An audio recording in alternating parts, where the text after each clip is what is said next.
they're not necking. I checked. I didn't know Richard got up this early. Must be a crisis afoot. With Richard, everything is a crisis. There's one thing I love about Richard. He's temporary.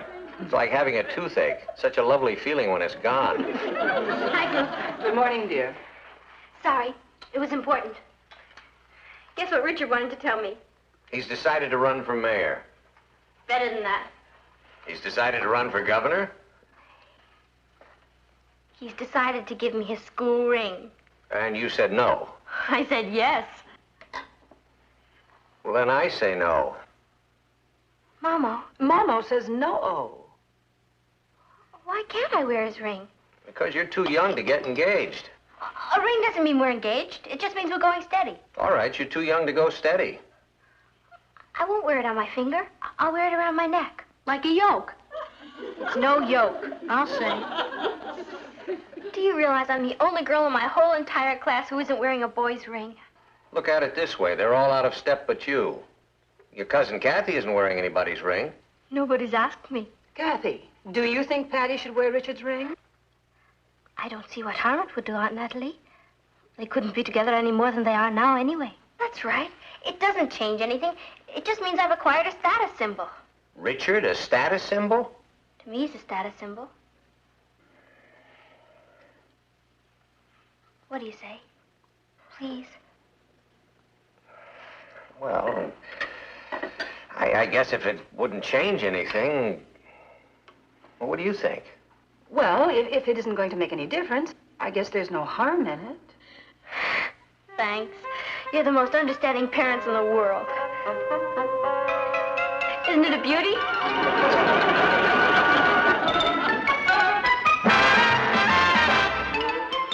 Meet Kathy, who's lived most everywhere, from Zanzibar to Berkeley Square. But Kathy's only seen the sights the girl can see from Brooklyn Heights.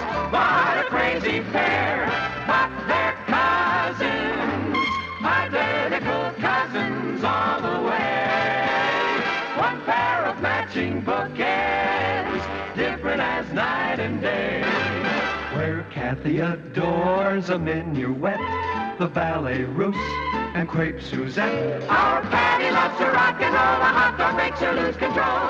What a wild duet, still they're cousins, identical cousins, and you find they laugh alike, they walk alike, at times they even talk alike. You can lose your mind when cousins are two of a kind.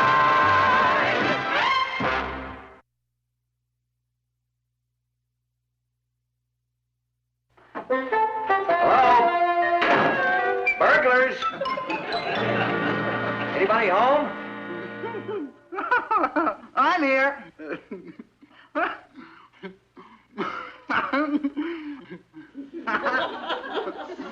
Hi, Mr. Lane. Heidi, hi, Richard. You want some popcorn? You haven't seen Mrs. Lane, have you? She's in the kitchen making dinner. We're having a surprise. We're having a surprise? Yeah, I'm having dinner here. Oh, well, that's nice. Now that Patty's wearing my ring, there's really not much reason for me to leave. I mean, all I have at home are my parents. Well, you mustn't neglect them, Richard. Honor thy father and thy mother. I do.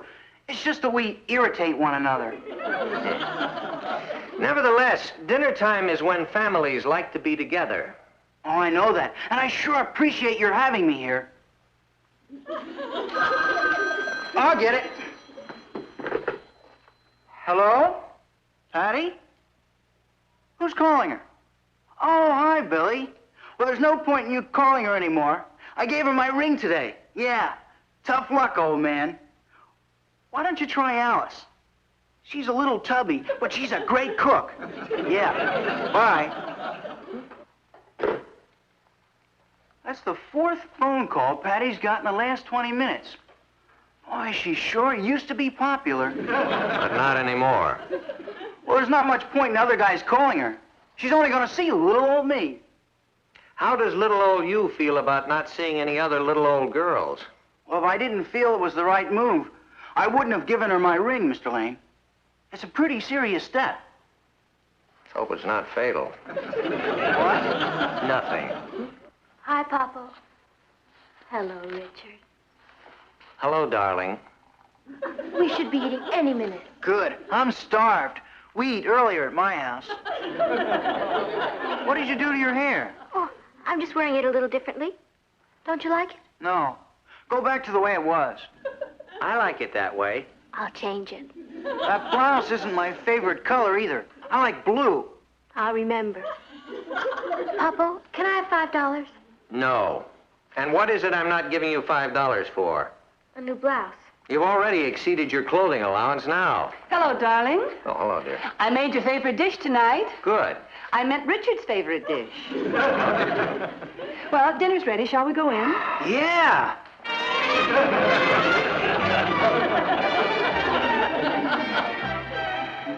You should have heard him, Natalie. He's monitoring her phone calls, criticizes her hair and her clothes. All this will settle down. It's just the first flush of his feeling possessive about her. What kind of a home life does that boy have anyway? You know, I've never met Richard's father, but 10 to 1, he's trying to imitate him. His father must be a domineering type, one of those natural-born critics. And black-eyed peas give me heartburn. I'm sorry. Richard likes them so, and I wanted to please him for Patty's sake. Tomorrow night, he won't mind if we have one of your favorites. Are you trying to tell me that Richard is having dinner with us again tomorrow night? Patty invited him. No wonder boys want girls to wear their rings. Solves their eating and housing problems.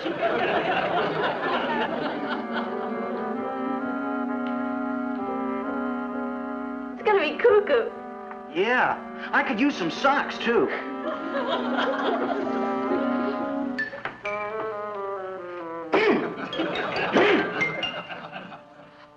Ow! Wow! Hello? Hi, Greg. Saturday night? No, I couldn't. You see, I'm...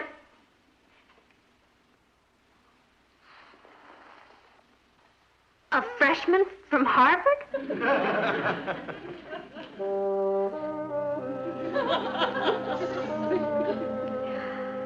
No, Greg, I'm sorry. I couldn't go out with him. You see, he plays football. He's the captain of the chess team. He's in town to take a screen test for MGM. Oh, he first wants to finish his medical course. He sounds like a drag. Greg, I'm sorry, but he'll have to find another date. You see, I'm, wearing someone's ring. Richard's. What's so funny? Yeah. Wait a minute, Greg. Kathy! Boy, he's got a fat nerve phoning you. Kathy, do you have a date Saturday night? No, but You do now. Hello, Greg? Tell him he's got me. Or the closest thing you'll ever find to me. That's right. My cousin Kathy. Sure, he'll be crazy about her. Well, she can talk to him about chess. And I'll explain to her what a football is. Right. Okay, Greg. Bye. He's taking you to a prom Saturday night. Who is he? Oh, he's not much. He's just a combination of Troy Donahue, John Glenn, and Ben Casey. Thank you, Patty. Perhaps we can double date. No, thank you. There's a big karate match on television Saturday. Yeah. Oh, well, enjoy it. If that's another one of those guys, why don't you tell him just to butt out? Hello?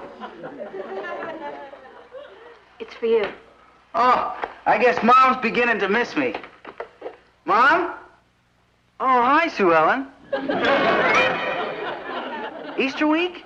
Well, I'm pretty busy. You see, your father's taking a bunch of kids for a cruise on his yacht? Oh, it sounds great, but you're all going water skiing and swimming and... Yeah, I get the picture, but I'm afraid I can't. I've given up yachting. I mean, I've given my ring to Patty. I wondered when you'd get around to mentioning it. Maybe next Easter. I mean, better luck next time.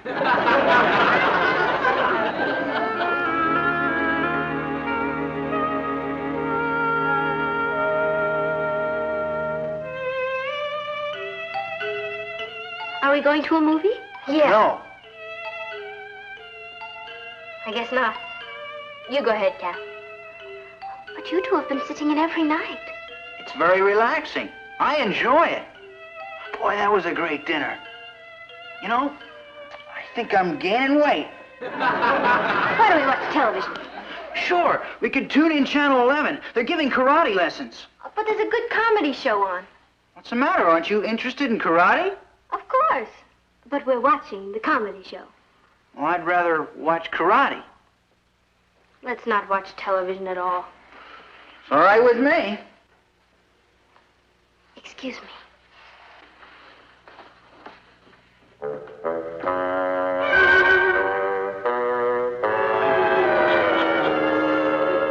Richard really seems to be enjoying my cooking. Yeah. I've never seen anyone have 7 helpings of mashed potatoes before. Oh, thank you, Kathy. Has it gone yet? No. I don't like what's happening to Patty. What do you mean? Well, she and Richard seem to do nothing but fuss at one another. I know. They might as well be married. And what exactly do you mean by that? Oh, now, honey, I didn't mean it the way it sounded. You know, Patty's a little young for all this. Why in the world do kids your age want to get tied down? Well, I suppose it also means you get tied up. If a girl is going steady, she knows she always has a date. She never has to be alone unless she wants to be. She has someone to share things with. I just don't like the idea of Patty's not seeing anyone but Richard. Neither do I. What are we going to do about it? So what if I call Richard's father and had a little talk with him? Yeah, that might be a very good idea. What's his father's name? Jonathan. Jonathan Harrison. Hello? Jonathan Harrison? How are you, Mr. Harrison? We were just discussing you. They were just discussing us. You would? Well, Richard's here right now. You'd rather wait until he's left. Just a minute. What's Richard's schedule? I mean, what time does he depart? He'll be going home at about 10 o'clock. Could you come by after 10? Fine. I'm looking forward to meeting you. Bye-bye.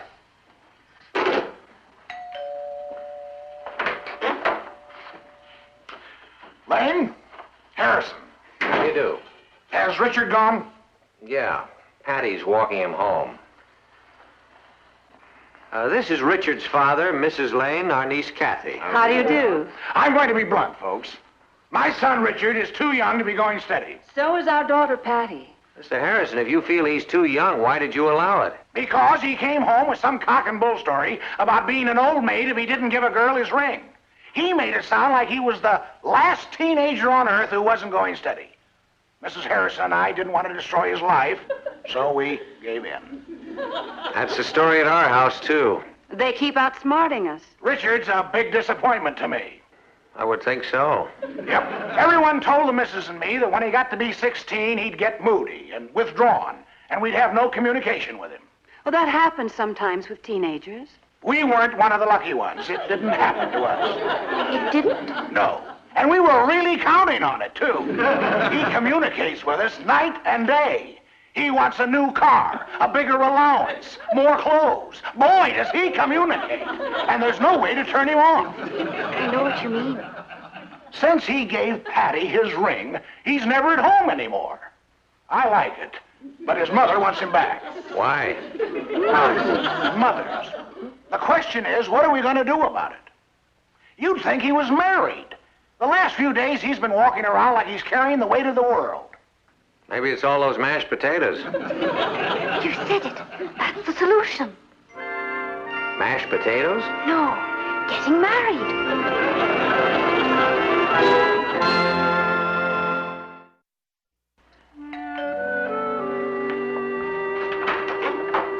Papa. I forgot my key. Oh. Hello, darling. Richard's here. Good, good. It's a beauty, all right. You're a lucky girl. Your Richard kind of grows on you. Heidi, hi, Rich. Oh, hello, Mr. Lane. No. Make yourself at home. I brought you the evening paper. Well, thank you. It's all right, my boy. Anytime I can do anything for you, you let me know. That's what I'm here for. Oh, that's sure nice of you, Mr. Lane. We've never really gotten to know one another, Richard. Patty feels the way she does about you. You must have a number of wonderful qualities. That's correct, sir, I have. Patty's got great judgment. I know she has. Sandwich, sir? Not before dinner. Well, I'm very glad to see that Patty is finally settling down. You don't have to worry about Patty. No, not anymore. I have you to thank for that. I haven't done anything. You've done more than you know, my boy. Yes, sir. The idea of marriage can do wonderful things to a girl. The idea of marriage? That's right, son. I've never seen Patty so happy. Mr. Lane, Patty's a very happy girl. I mean, it has nothing to do with me. She's just naturally happy. You're modest.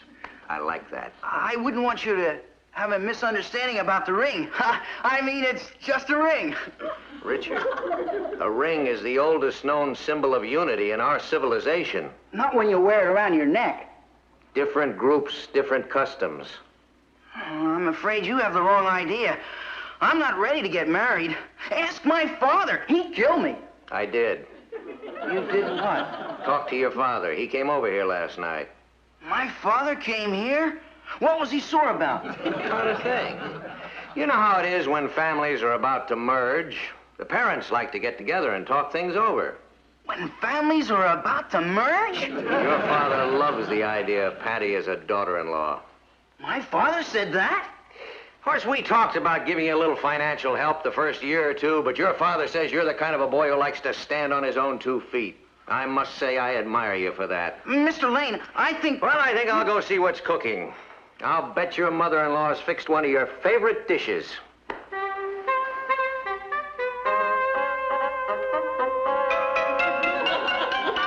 My mother-in-law?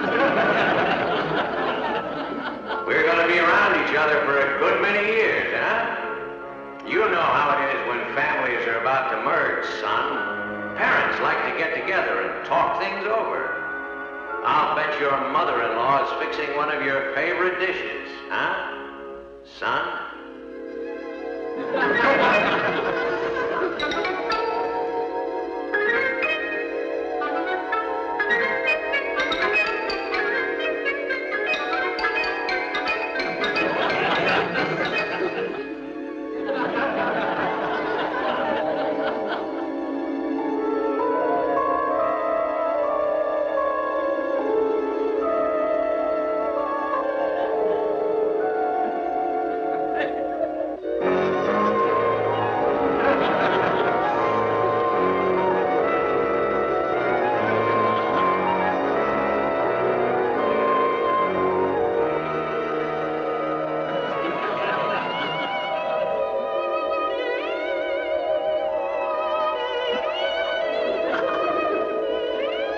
Richard. Richard? Richard? I brought you some more sandwiches. Why? To eat. I want you to fit my sweater. Yeah, that's another thing. Knitting me a sweater and socks? Boy, how stupid can a man be? I never even suspected what was behind it. What are you talking about?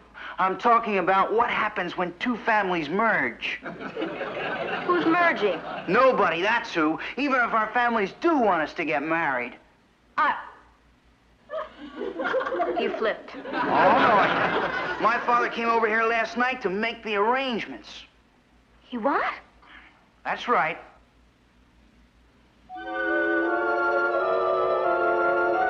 It's a beauty, all right. You're a lucky girl. Richard kind of grows on you.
nothing.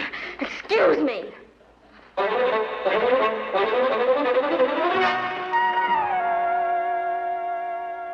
Are you busy, Daddy? Come on in. Tell me about your problem. How did you know I had a problem?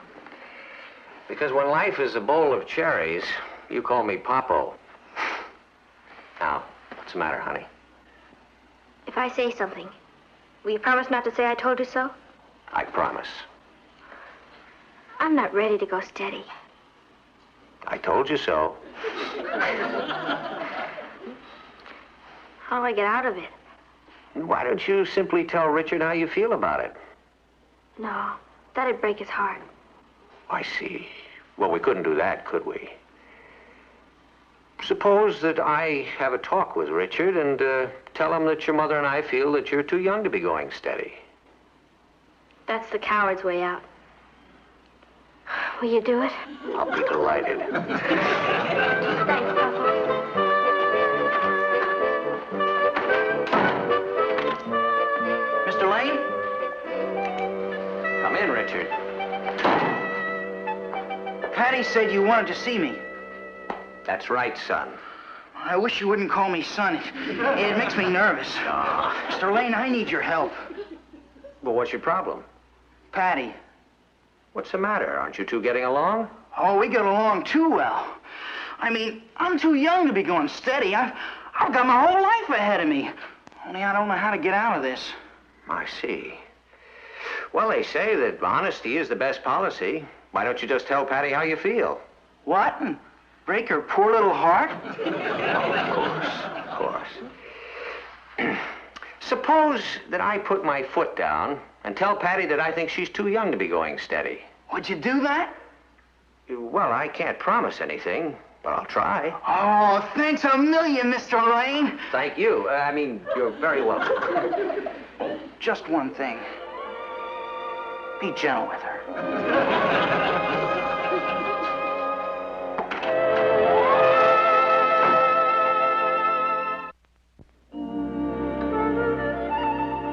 Where's Patty? Getting dressed. She's going out tonight. Who does she have a date with? Well, from the parts of telephone conversations I've overheard, it's the president of the senior class, a swimming champion, or a senator's son. The phone hasn't stopped ringing all day. Yeah, it's like old times. Hi, group. You look beautiful. Thanks, Mom. I haven't seen you look this happy in weeks. Ever since Richard took his ring back, I felt like a new woman. For a while, I thought he was going to be my brother-in-law. Gee, I was scared. I think we were all a little scared. That's my date. I better go. He hates to be kept waiting. Patty, bring him in for a moment so we can at least say hello. Sure. I've never seen such a change in anyone. Isn't it lovely? I want to meet this boy. Like hi.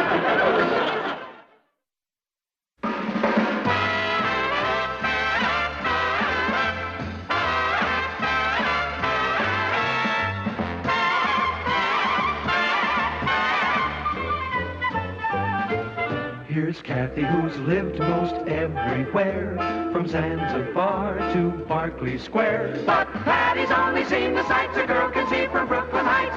What a crazy pair, but they're cousins, identical cousins, and you'll find they laugh alike, They walk alike, at times they even talk alike. you can lose your mind when cousins are two of a kind. Natalie, I have a staff meeting at 9 o'clock. You'll make it. Let's see now. That's a waffle for Ross, fried eggs for Martin, scrambled eggs for Patty, and French toast for Kathy.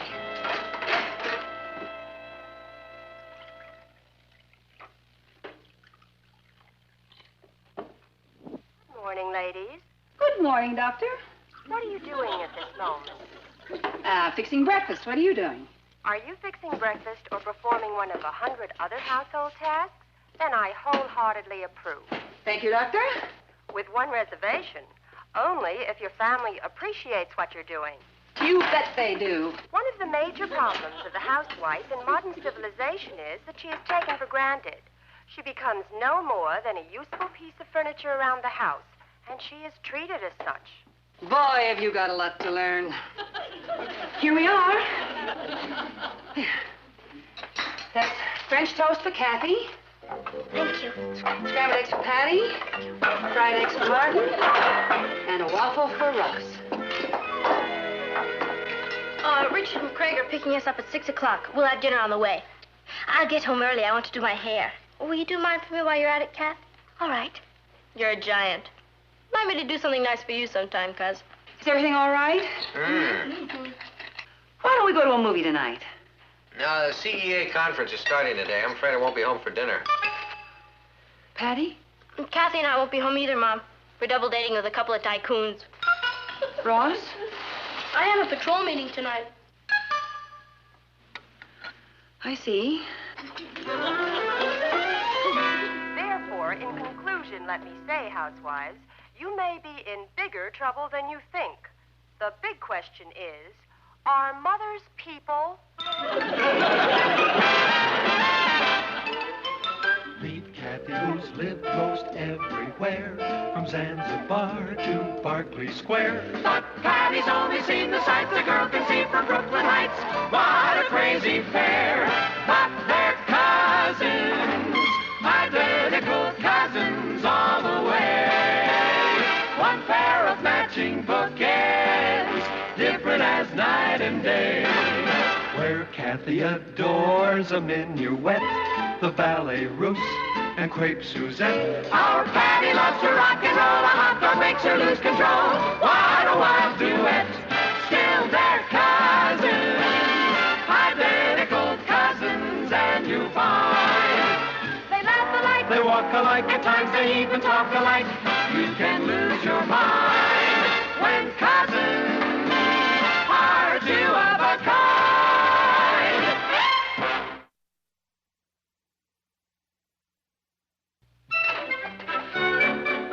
Natalie? Natalie? Yes, dear. What'd you do with my briefcase? Well, I didn't do anything with it. Well, somebody did. I left it right there in the hall closet. Did you look in there? Of course I looked in there. There it is, right where you left it. Well, there's so much junk in there, it's a wonder anybody can find anything. Well, I'm going to clean it out again just as soon as I find the time. You know, most of the things in there are yours, darling, and a lot of it could go into the basement. Oh, that's a good idea. But not the golf clubs. All right. I'd say we'd better keep the skis up here, too. All right. You never know when it'll snow in the closet. What do you know? My old medicine ball. That could go in the basement. No, I'm going to start working out a little. Hey, there's my old fishing pole. That could certainly go. Let's leave it. You planning to fish through the ice? Well, as soon as I get a little time, I think I'd like to practice a little dry fly casting. Now, this could certainly go somewhere else. Oh, you're right. You know, if my desk were that cluttered, we'd never get the newspaper out. Darling. Yeah? Oh, never mind. All set. Papa, will you give us a lift? Oh, sure. Say, Natalie, there's some buttons missing from my blue shirt and my striped shirt. Would you sew them on when you get a chance? All right. I ripped my corduroys. Maybe you can patch it. I'll take a look at them. Mom, if Roger calls, will you tell him that we're meeting at Susie's? We're going to stop for a bite at Binky's if he wants to join us. Aunt Natalie, if Judy calls, will you tell her that I won't be able to help her with her math tonight, but that I'll call tomorrow night at 8 o'clock? If Roger calls, you're meeting at Susie's. He can join you at Binky's. You can't work with Judy tonight. 8 o'clock tomorrow night. The buttons on your blue shirt and striped shirt, and a ribbon in your corduroy pants. Bye. Bye, Mom.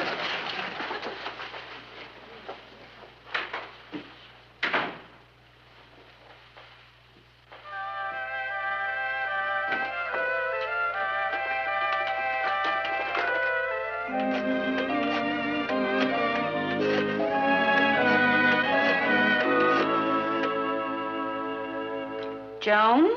Natalie, are you doing anything? Can you come over here right now? I guess I've always just taken it for granted that my family appreciates me. But this morning, when I heard that psychologist talking about what a big problem this is to American housewives, I realized it was true. They don't appreciate me. Welcome to the club, honey. I clean for them, cook for them, sew on buttons, nurse their colds, and I love doing it. Don't misunderstand me. Oh, I read you loud and clear. You just want a little appreciation. Exactly. You know, all they have to do is just say thank you once in a while. A little pat on the head to old dog Trey. Joan, do you know how many breakfasts I've cooked for them? 6,559. How do you happen to know that? I figured it out. And you know how many dishes I've washed? I'd rather not hear. You think I'm making a mountain out of a molehill? No. I think you're making a molehill out of a mountain. I think it's time for the mothers of the world to unite. I hate to say it about my own family, but I have to face facts. They're selfish. They don't care what happens to me. You know, what we really need is a union. How do I go about joining? First, we have to plan our attack. You make it sound like some kind of battle. That's exactly what it is. All-out war. Joan, this is my family. I love them. They love me. Of course, but every once in a while you have to give them a little nudge to remind them that you're around, that's all. What am I supposed to do? Go around saying, appreciate me, everybody? There are techniques. I'm afraid I don't know them. Mother will teach you. Step 1. Tomorrow morning, you are going to be so sick. What? Tomorrow morning, you are going to stay in bed. We'll start them off with a little sympathy. It never fails.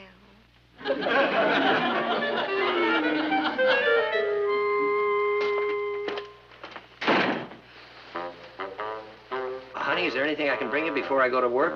No, thank you. How you feeling? Oh, fine, thank you. Just a little weak. You're probably coming down with a cold. Or pneumonia. I doubt it. You'll be on your feet before you know it. You're too restless to spend more than a few hours in bed. By the way, while you're resting, we should look over the speech I'm going to make at the Overseas Club tonight. See if you think there's anything I should add to it. And I'd appreciate it if you would see that my dinner jacket is pressed. And by the way, please call Gilroy's and tell him to make sure my shirt is here by 5 o'clock, okay? Hi, Mom. How are you feeling? Oh, Mom, I'm supposed to meet Richard back here after school, but I'll be tied up with a dance committee meeting. When he comes, will you tell him to go over to Alice's and I'll meet him over there? Oh, and you might call Alice and tell her that Richard is bringing the records. I'd call him myself, but I won't have time. How are you feeling, Aunt Natalie? Terrible. Oh, I'm sorry. You're probably coming down with a cold. I'm expecting a COD package. Could you please pay the delivery man when he comes?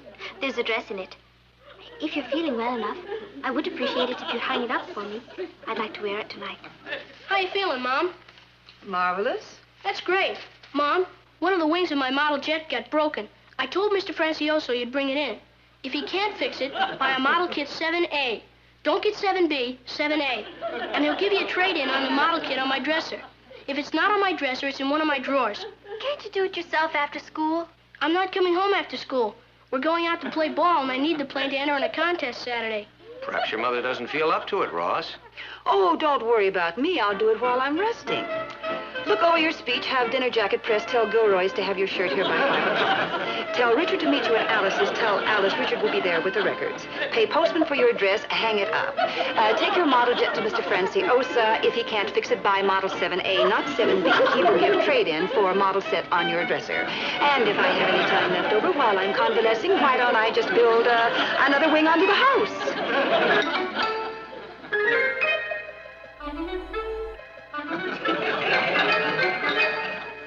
Didn't work? Didn't work. It was one of the busiest days of my life. Oh, they have no feeling for me at all. I'm Gimme Lane. Gimme this and gimme that. All right, we're going to have to go on to step 2. Could you skip to step 3? I'm getting mad. We're not ready yet for step 3. Now, we're going to have to start work on Martin. You know, when a husband finds the lines in a newspaper more interesting than his wife's lines, it's time to do something about it. Oh, well, Martin has to read the newspapers. It's his business. So are you. When was the last time you wallowed in a beauty parlor? I was at the hairdresser's 2 weeks ago. I said wallowed. I mean facial, massage, shampoo set, manicure, pedicure. Wallowed. I see. And it wouldn't do your morale any harm to be sporting a new French dress with some heady perfume to match. Well, that'd be very expensive. That's his problem. Uncle Martin, what's the 7-letter word for ill-tempered? Testy. No, that's 5. I think it begins with a G. Grumpy? No, that's only 6. Watch this go. Ross, will you be careful? This is a small airport. I'm gonna join the Air Force when I grow up. I'll bet they can't wait. I wasn't talking to you. Hey, can't the two of you behave in a more civilized manner toward one another? I apologize. I consider the source, and I accept it. Well, you're a gracious monster. Neither of you means a word of it. You should have heard Ross leap to your defense when Pinky Miller said his sister was prettier than you. Is that true? You should see his sister.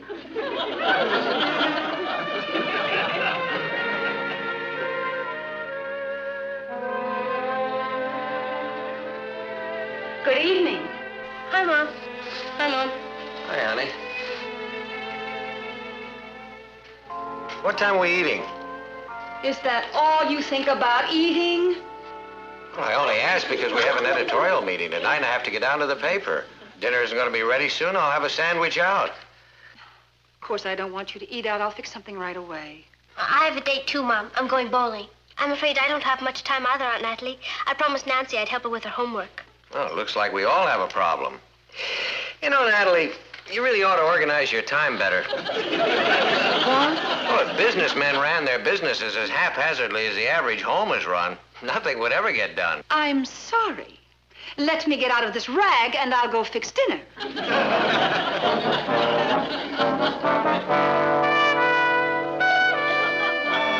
with the mother figure? I don't know. Gee, she's been acting awfully touchy lately. She reminds me of an old snapping turtle I used to have. Don't suppose she's sick, do you, Uncle Martin? I've never seen her act like this before. Maybe she's just getting old. You know how old people are. No, how are we? Grouchy. That's it. That's what? It's a 7-letter word. Grouchy. Auntie? No, thank you. Joan, are you sure we're doing the right thing? Certainly. Will you just leave everything to me? Step 3 always works. What happened to steps 1 and 2? I'm telling you, step 3 will work. It's almost 10 o'clock. They must be worried sick. That's the whole idea. By the time you walk in that door, they'll have the whole Brooklyn Heights police force out looking for you. I never did anything like this before. I didn't even fix dinner for him. I feel like a criminal. For heaven's sakes, will you stop worrying about everybody else and start worrying about yourself a little? It's all the same thing. They are me. So are you. And it's time they realized it. I really must go. All right. If you want to be an unappreciated household drudge for the rest of your life. Pour me some more tea.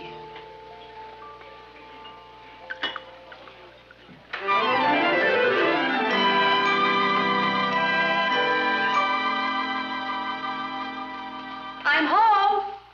Hi, honey. Hi, Mom. Check. Hello, Aunt Natalie. It's after 10 o'clock. Gee, is it that late? Well, I guess you better get on up to bed, son. Night, Mom. I'm sorry I'm so late. Joan and I had dinner together and time just flew. Good. Kath, you want to take over for Ross? And you're in check. What'd you do about dinner? No, I fixed us something. Weren't you worried about me? No, I figured you had dinner with Joan and the time just flew.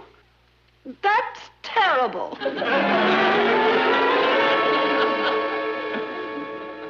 What'd I say? Papa, I think we have a problem.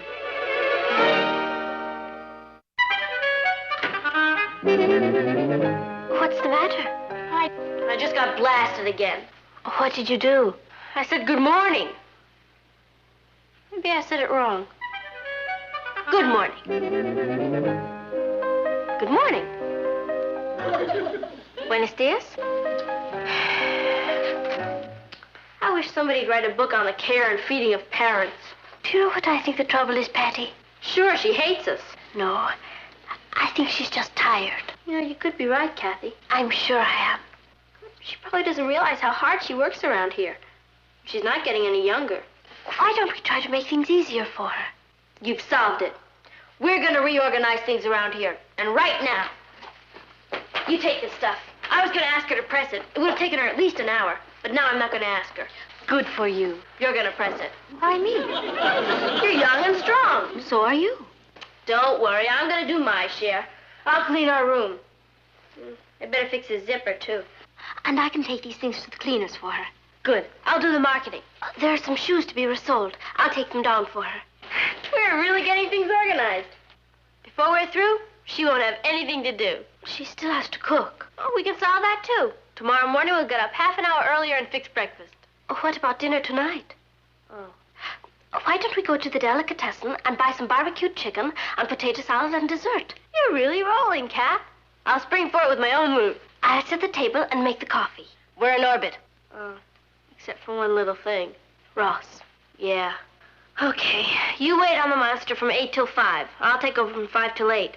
That'll keep him out of Mom's hair. Well, that should take care of everything. We're gonna make a lady of leisure out of her. Let's get to work.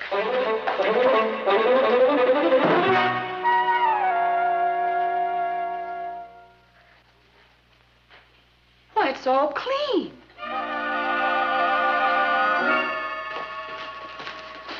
Afternoon, Mrs. Lane. Well, I didn't order that. I haven't even done my shopping. Patty took care of it. Patty? Yes, ma'am. I'll put the meat in the freezer. Oh, I'll do that. She said I was to do it. She said she won't be using this tonight. She's sending home a barbecued chicken. Bye.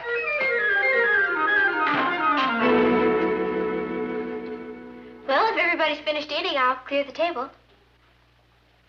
I'll get the dessert. I want to add some chocolate sauce to it. Boy, that's one of the best dinners we've had in a long time. Natalie, you haven't eaten anything. I'm not hungry. Excuse me. Looks like your plan isn't working very well. Not only that, but it's giving me indigestion. Boy, that chicken tastes like boiled cardboard. I don't know what to do, Papa. Nothing we do pleases her. At least my turtle was friendly some of the time. Uncle Martin, have you tried asking her what's wrong? Over and over. All she says is, oh, I'm fine, thank you. You can see icicles forming over every word. I don't know what she wants. A vacation. What?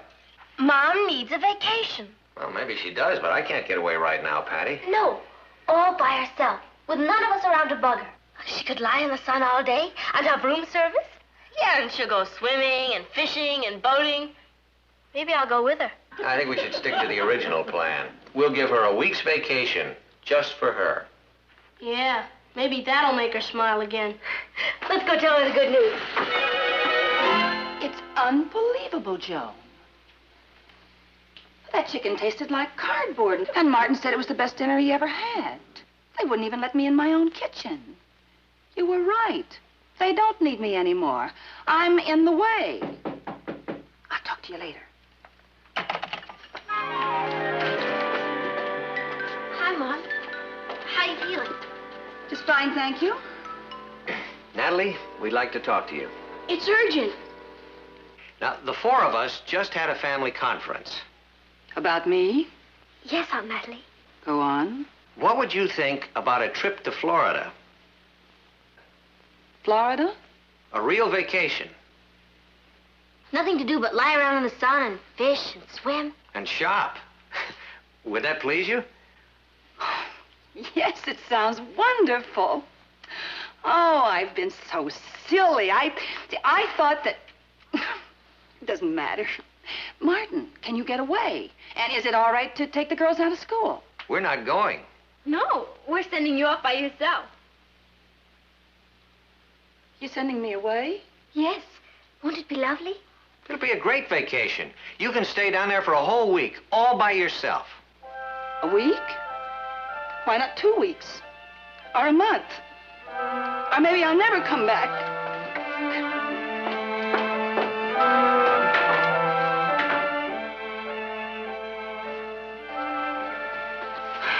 We're in bigger trouble than I thought. What's the matter? I just came from Mom's room. Her bed is covered with travel folders. What's wrong with that? They're for around-the-world cruises. She wouldn't do that. She's taking enough suitcases for a safari. Could she be angry with us? With us? Don't be silly. We've cooked for her, we've cleaned for her.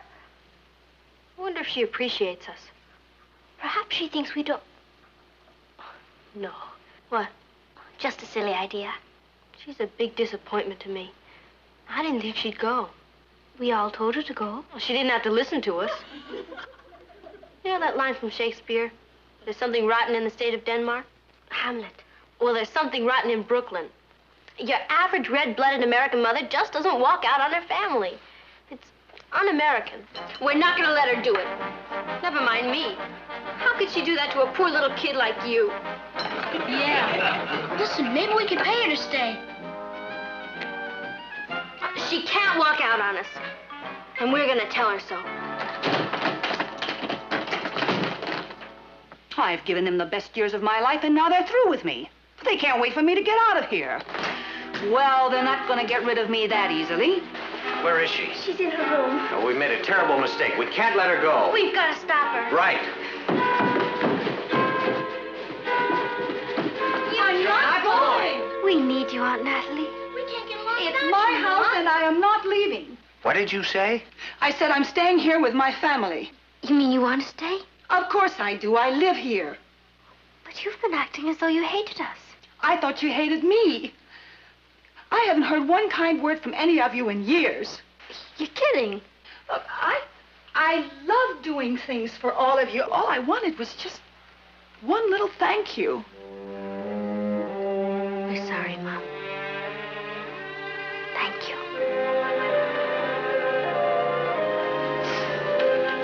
Thank you. Thank you.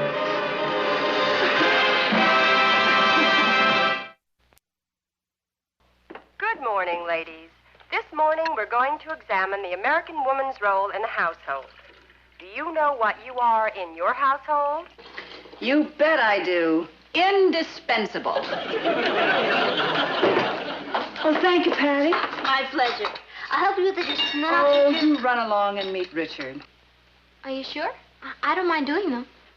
Thanks, darling. Neither do I. You know, Mom, I guess I never really stopped to think how much you do around here. It never quits, does it? No, it never quits, and it doesn't pay much, but the fringe benefits are great. Thanks, Mom, For what? for being so great. I guess we all take a lot for granted sometimes. We forget to say thank you, so... Thank you. You're so welcome. Let's get the coffee in there before I cry into it.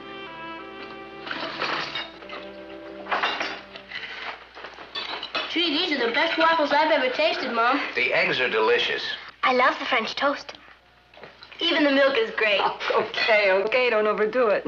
We just wanted you to know that we appreciate you. We may not always remember to tell you, but we do. Thank you. Oh, by the way, honey, would you check with the laundry and ask them to stop starching my collars? And there's some buttons missing again. I promised Ted I'd lend him my atlas. Would you please tell him there's 2 maps he's looking for on the back pages, near the index? Mom, I broke my shoelaces. And while you're out getting some, would you please tell Mr. Francioso I've changed my mind about that Model Kit 7A? Take it back and get C16. That's the big job. Oh, Mom, I'm bringing Mary and Alice by for dinner. Alice doesn't eat veal, and Mary doesn't eat broccoli. Oh, and if Richard calls, would you tell him that I can't meet him at the library, but I'll see him at the mall shop at 4 o'clock?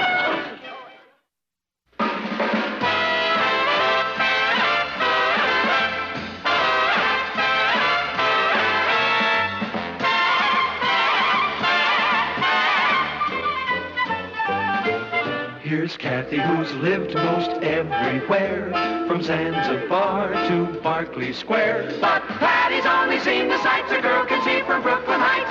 What a crazy pair, but they're cousins, identical cousins, and you'll find they laugh alike, They walk alike, at times they even talk alike. You can lose your mind when cousins are two. Oh, I'm afraid she's out. Out? What a pity. Opportunity knocked and she missed it. May I help you? I'm Mrs. Lane's niece. Well, my name is Hanson. I am vice president of the Magic Midget Vacuum Cleaner Company, and I was bringing her a once-in-a-lifetime offer. Well, this is her unlucky day. Oh, just a moment, Mr. Hanson. Do come in.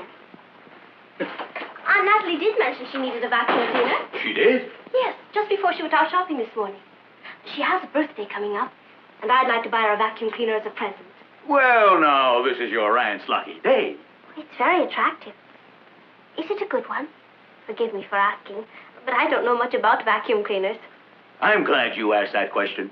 Shows you're alert. Now, that's good. No one will ever take advantage of you. Now, the Magic Midget is one of the marvels of our age. May I give you a little demonstration? Would you? Yes. May I impose upon you, please? There. There you are.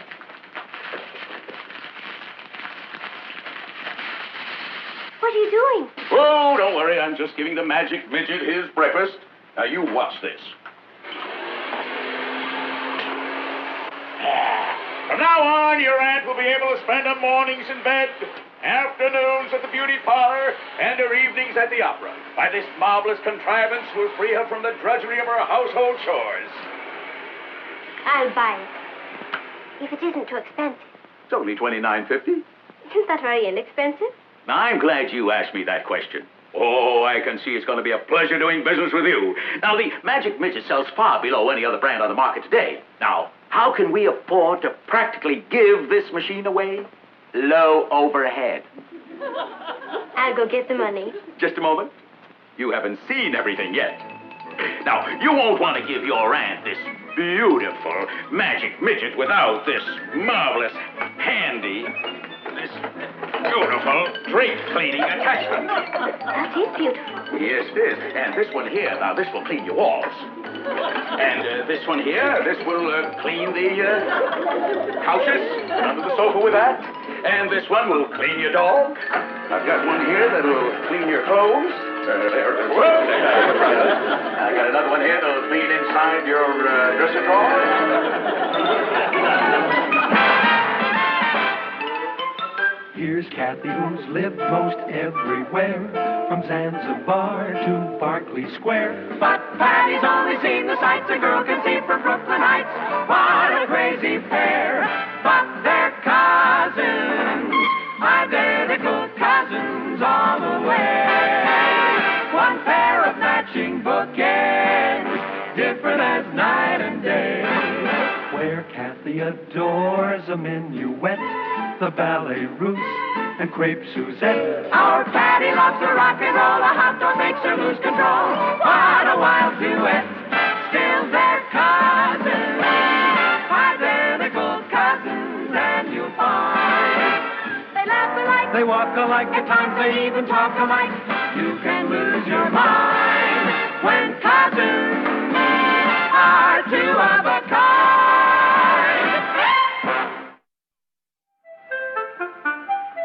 Hi, Gus. What's the matter with you? You look like you're about to rain. Oh, Patty, I've done the most awful thing. You? You couldn't do anything awful. Everybody's always holding up to me as an example. What did you do? As you would say, I goofed. Salesman came to the door this morning selling vacuum cleaners. I wanted to buy one for your mother, and he said it was only $29.50. So I bought it. What's the matter with that? Sounds like a great buy. With all the attachments and the sales tax. Came to $145. Patty, I don't have $145. You know something? What? You goofed. Thanks. Don't worry, we'll get you out of it. We'll make him take it back. Where is it? He's delivering it tomorrow. I bought so much that he has to send it in a truck. I already gave him a $25 deposit. He's not taking anything back, Patty. He's a great salesman. So am I. You have to know how to handle people like that. Do you really think you could get him to cancel the order and give me my money back? It's a cinch. You just relax. The old master is at work.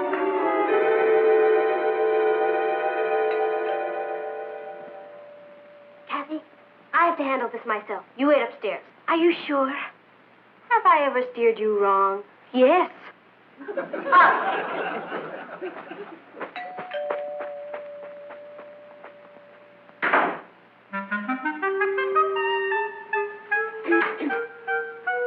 Good morning, young lady. Nice to see you again. Nice to see you again, Mr. Hanson. Hanson, of course. Well, I believe this is everything. Congratulations. You're going to make your aunt a very happy woman. Mr. Hanson, I've been thinking it over, and I've decided that I'm going to give my aunt a birthday card instead. I don't want this. But you wanted all this. I've changed my mind. Well, I'm afraid it's a little too late for that. Mr. Hanson, I want my deposit back, and if I don't get it, I'm going to call... Not give it to you? Now, what kind of a company do you think you're doing business with? You mean she can have... I can have my money back? Well, of course. Our company deals only with satisfied customers. Well, if I can have my money back, then I'm a satisfied customer. But I must admit, this neighborhood certainly had me fooled. I don't understand.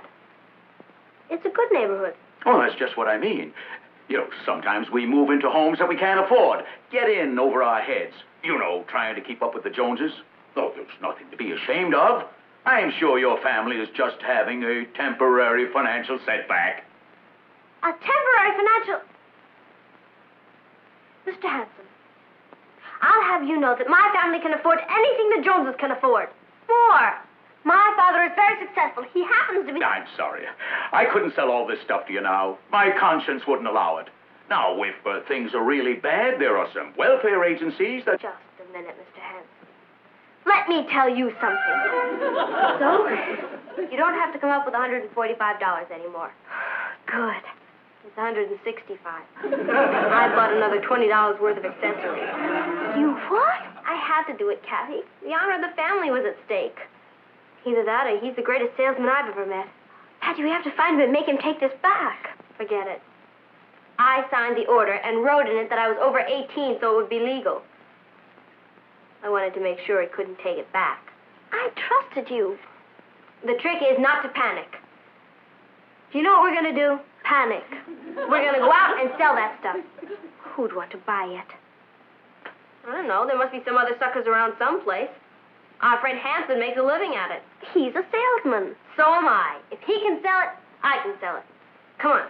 Patty, we can't just go out and sell vacuum cleaners. We're not. We're going out and sell one vacuum cleaner. And 10,000 attachments. No one's going to buy it from you. They're not buying it from me. They're buying it from the executive sales manager of the Worldwide Vacuum Cleaner Company. Patty, you need a license to sell things. Oh, who's gonna know? This isn't our life's work. We're just doing it this once, and then we're going straight. Can I help you? No, sir. We're here to help you. As a matter of fact, this is your lucky day, Mr. Rogers. We have here a little vacuum cleaner Vacuum cleaner? Patty, let's go. Well, I was going downtown to buy one Saturday. Well, we're going to save you that trip, Mr. Rogers. Come in. Is it a good vacuum cleaner? I'm glad you asked me that question. This is the greatest electronic marvel of the age. We'll give you a demonstration. Kathy?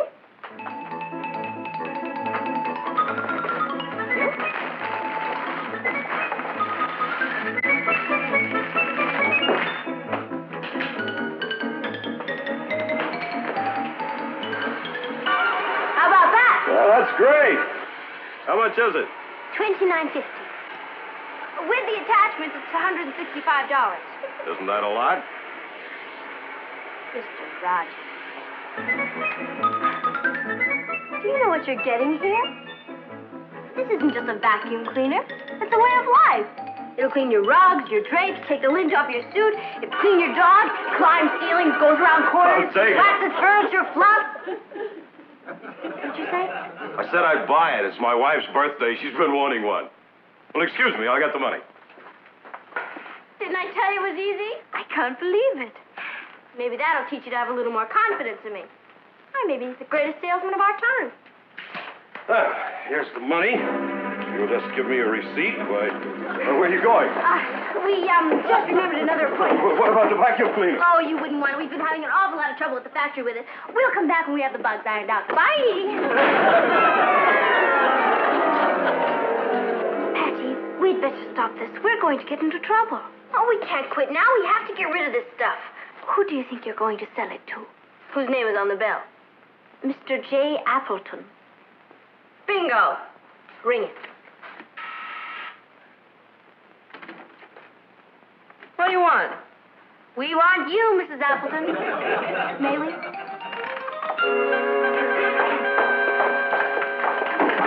Oh, you're just moving in here. It's lucky for you that we came along. I'm the executive sales manager of the Worldwide Vacuum Company. This is my assistant. And this is the Magic Midget. It can do anything. I don't need a vacuum cleaner, and I'm busy. Oh, I can see that. Do you know how long it would take you to clean this apartment without a vacuum cleaner? Hours. But with the Magic Midget, this place could be cleaned up in no time. Kathy?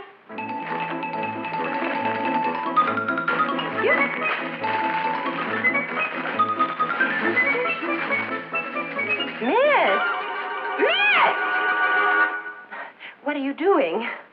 I'm glad you asked me that question. There's no need to worry, Mrs. Appleton. The Magic Midget will pick this up in a jiffy. Stop that! Oh. This is really going to open your eyes. A little more dirt here.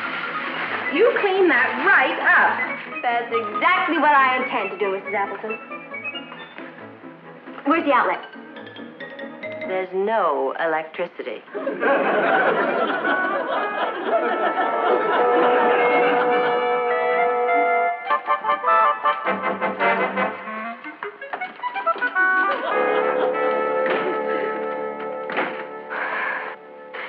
Look at that. I'm a nervous wreck. Let's go home, please. Let's try it one more time, Smile. Yes? May I help you? You don't want to buy a vacuum cleaner, do you? No, I'm afraid not, but thank you so much for asking me. That's perfectly all right, Mrs. Smythe. We didn't mean to disturb you. We just thought that the Magic Midget was so marvelous, 'twould ease your burdens. Why, you're from England. How did you guess? My dear child, you can't fool an old Britisher like me. Well, don't stand in the drafty hallway. Do come in. Oh, what part of England are you from? The White Cliffs of Brooklyn Heights. Oh, it's such a pleasure to hear a civilized accent again. You know, I've been living here for 20 years, and I still can't understand a word the Americans say. It's a beastly bore, isn't it? Well, as I said to Ronnie, that's my son, we should have kept it as a colony. The shopping is marvelous. Quite. And things come right to your door. It's frightfully convenient. May I offer you a spot of tea? No, thank you. We must go. Patricia? Yes, we've had our tea, thank you. We're rarely much pushing on, you know. Oh, pity. Duty. Quite. Stop. If I'm not being too inquisitive, what is it that you're selling? Oh, this? It's nothing, really. Oh, it's a vacuum cleaner. Yes, it's quite good, actually. Well, how much is it? We paid $165 for it. But we'll sell it to you for $155. Well, if it will assist you girls, I shall purchase it. Do you mean it? Of course I mean it. It's the least I can do for a fellow countryman. Yippee! What? That is to say, ta-da! Shall we say $140?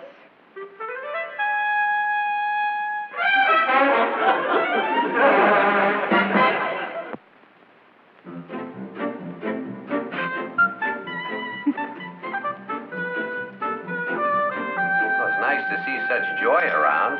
You want to let us in on it? We're just happy, Uncle Martin. Yeah, I can see that. Where have you two been all day? I haven't seen you. We just had to get rid of something. Hey, looks like my editorial is finally bringing results. What do you mean, dear? You remember the editorial I wrote last week on the phony door-to-door salesmen who cheat housewives? Well, the police are beginning to crack down on them. Seems to be a new teenage gang operating. Policemen reported that 2 teenage girls tried to sell them a vacuum cleaner. A woman reported that 2 teenage girls came in and ruined her apartment and then fled. According to a 3rd report, the girls seemed to be 2 English girls. More coffee? No, thanks. It's good dinner, though. Well, if you'll excuse me, I'd like to do some work. You know, I think I'm going to crack down on this teenage gang. I wouldn't be surprised if there was a Fagin behind them, supplying them with materials and putting up the money. It could be just two innocent teenagers. I doubt that. Anyway, the police will catch up with them.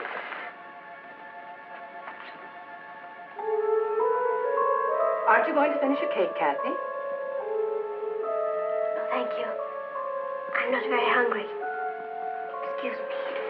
Neither am I. Excuse me. Boy, I wish I had a tape recorder in their room. Forget it. What are we going to do? We're gonna go out and buy the vacuum cleaner back. Then we'll be stuck with it again. It's better than having our pictures plastered in every post office. When we get it back, we'll throw ourselves on the mercy of the father figure. Should I help you with the dishes, Mom? Well, that's very sweet of you, Ross. Or should I go to the patrol meeting? We're studying knots, and I'm bringing the rope. The dishes. Mom, without a rope... Oh, I'm only teasing. Of course, you go on to the patrol meeting. But it was a touching offer, son. I'll help with the dishes tomorrow night, Mom. You run along. And don't get home late. I won't. Bye. Say, did Patty and Kathy go out? Yes. They must have been in a big hurry. It's funny, I had the feeling that Patty wanted to talk to me tonight. About what? I don't know. But she had that, "Hi, Papa, were you in a good mood" look on her face. I have a feeling that she's painted herself into another corner. I don't think it's anything serious. Yeah, you're probably right. You know, we're pretty lucky. I mean, they're both such nice girls. Just think they could have turned out like those teenage racketeers who are victimizing the neighborhood. Thank heavens we don't have anything like that to worry about. Would you like me to help you with the dishes? Yes, I would. Thank you. Or would you like me to write my editorial so it makes the next edition? I'll help you with the dishes.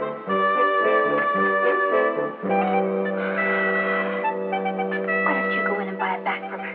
You speak her language. Oh, maybe this isn't such a good idea.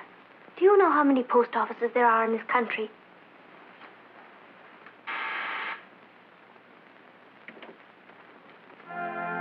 So, you've come back to the scene of your crime. Yes, ma'am. May we come in?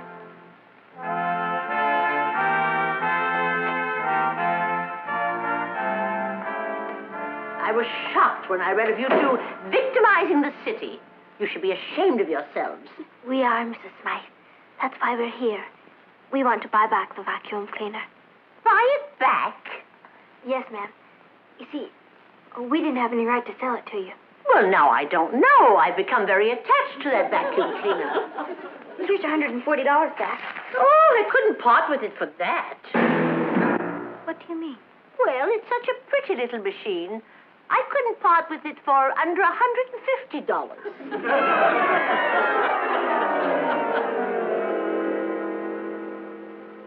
Mrs. Appleton.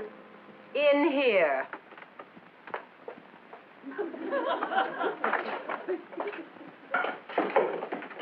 Got the electricity back on. Not for you, it isn't. First you get a broom and dustpan, and then you start using soap and water.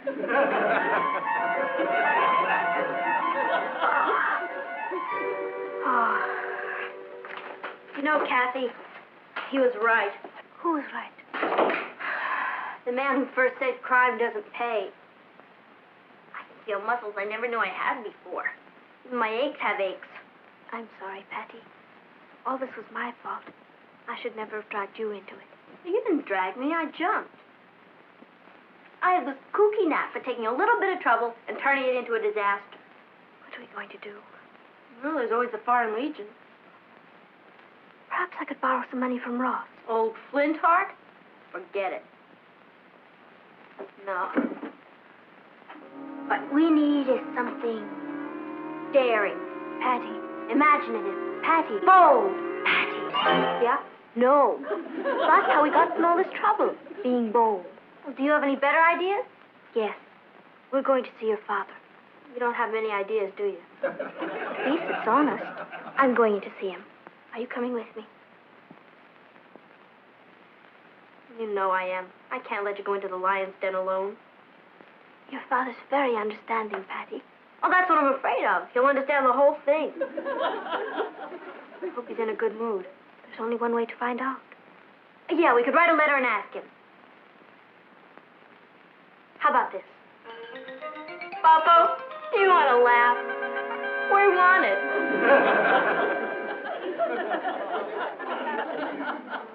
Let's play it by ear. Come on.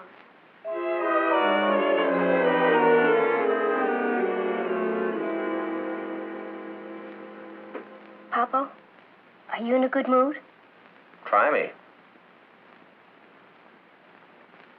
Well, how much do you need? We don't need money. We need mercy. Uncle Martin, you know that editorial you're going to write? Yeah. Well, if it's all the same to you, could you write about something else? I don't understand. What's my editorial got to do with you?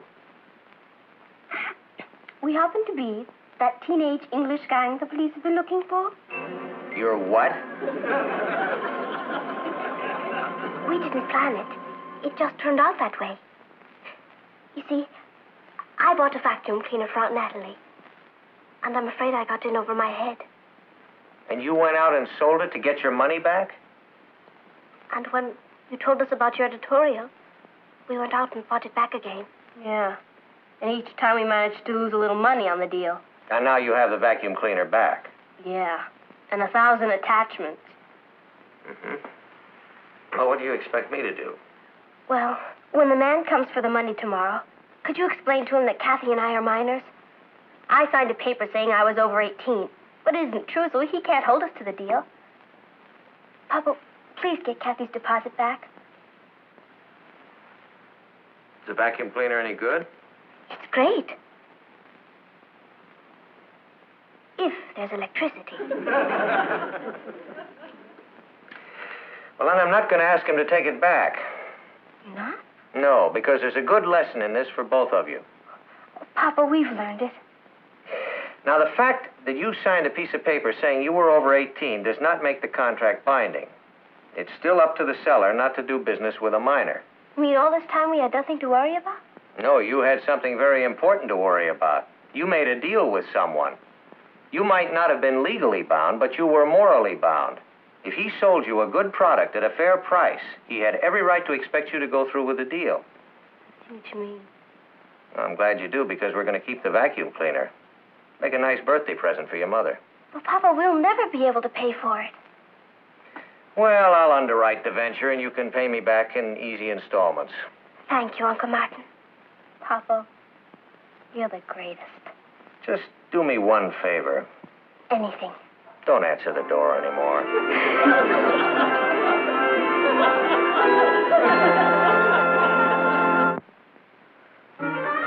Hurry up, she'll be home any minute. I've never seen so much junk before in my life. How clean can a house get? It's better than using soap and water. Now remember, when she gets here, try to look natural, and we'll surprise her with all of the attachments at once. Right. Here she comes.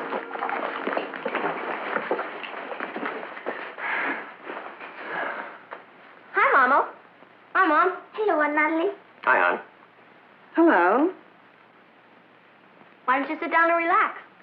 All right, just let me get out of my coat. Let's bring it on her when she comes back. Everybody pick up an attachment. I'd have been home earlier, but I stopped to do some shopping. Isn't it beautiful? It's called the Magic Midget. And wait till you see all the attachments. Oh, no.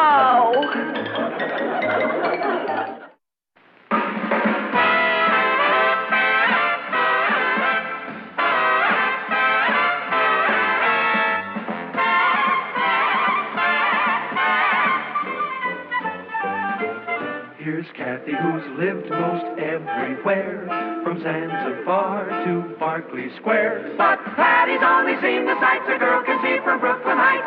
What a crazy pair, but they're cousins, identical cousins, and you'll find they laugh alike, They walk alike, at times they even talk alike. You can lose your mind when cousins are. What's it last night, Kath? Oh, it was wonderful. They played a Brahms piano concerto. Couldn't you get Patty to go with you to a concert one of these evenings? I've tried. I don't think she's very interested. Let's face it, she's a peasant. Well, there's nothing wrong with bowling. Oh, of course not, only I'd like her to be well-rounded. I don't think you have to worry about Patty, Uncle Martin. I agree. She's a perfectly normal teenager. Hi, Troops. Hello, darling. How was the bowling? Checky. Checky? Yeah. There was this artsy Kraft Candy who thought he was chairman of the board. He started to gleep this ice cube, but he was a real pebble. All your mother asked was how the bowling was. Morty. She's a perfectly normal teenager. What did I say? Who knows? Translation. Patty said that a boy who thought he was important tried to make a date with a girl, but didn't get anywhere. That's what I said. You know, it's a good thing I have a broad back. And a fat head. Listen, you little Children, truce. Ross, it's almost your bedtime. All right. Hey, look at this. How do you rate as a teenager? I took that test. It was fun. Yeah? What'd you score? An 85. Is that all? I'll show you how to get 100. Charm consists of appearance, attitude, and good manners. Answer the following questions honestly. Are you always careful to use proper English? Are you neat? How do you treat your brothers and sisters? Do you make a good impression on strangers? This is a cinch. And you only got an 85? You know, I enjoy taking those silly tests. Oh, some of them aren't so silly. They're based on sound psychological principles. This one was a breeze. The answer on page 87.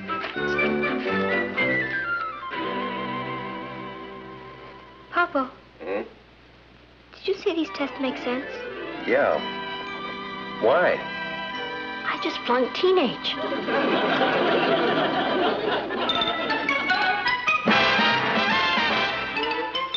Here's Kathy, who's lived most everywhere, from Zanzibar to Berkeley Square. But Patty's only seen the sights a girl can see from Brooklyn Heights.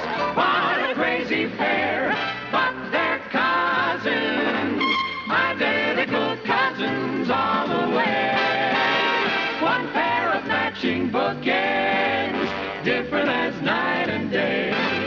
Where Kathy adores a minuet, the ballet russe, and crepe Suzette. Our Patty loves her rock and roll, a hot dog makes her lose control. What a wild duet, still they're cousins, identical cousins, and you'll find they laugh alike, they walk alike, at times they even talk alike. You can lose your mind when cousins are two of a kind.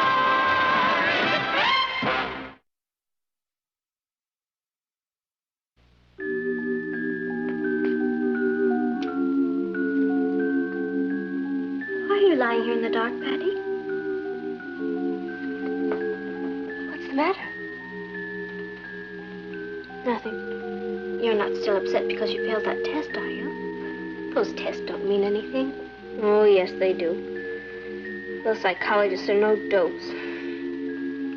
You're a failure. I bet I'm the only teenager in America who flunked that test.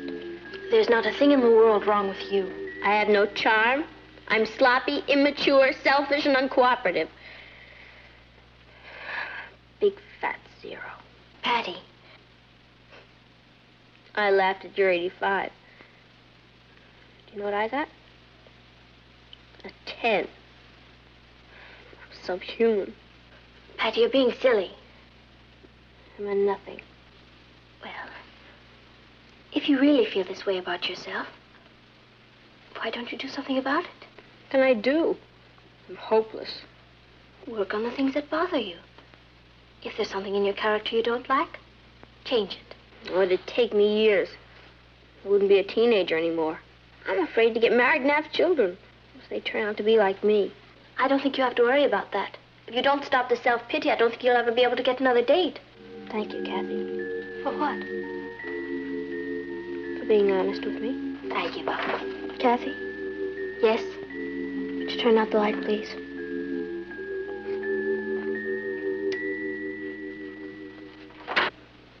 Hello, Richard. Hi, Kath. I'm glad you're here. Oh, thanks. Where's Patty? We're going skating. Oh, good. She should get out. Patty? Patty? Try to cheer her up, will you, Richard? Cheer Patty up? She's always cheering me up. Well, half a minute, Patty Lane, we always call her. She sick or something? No. She just failed ego. Did you call me? You have a visitor. Hello, Richard Harrison. Hello, Patty Lane. Are you ready? Ready? We had a date to go skating, remember? You've been very patient with me all these years. I wish to thank you.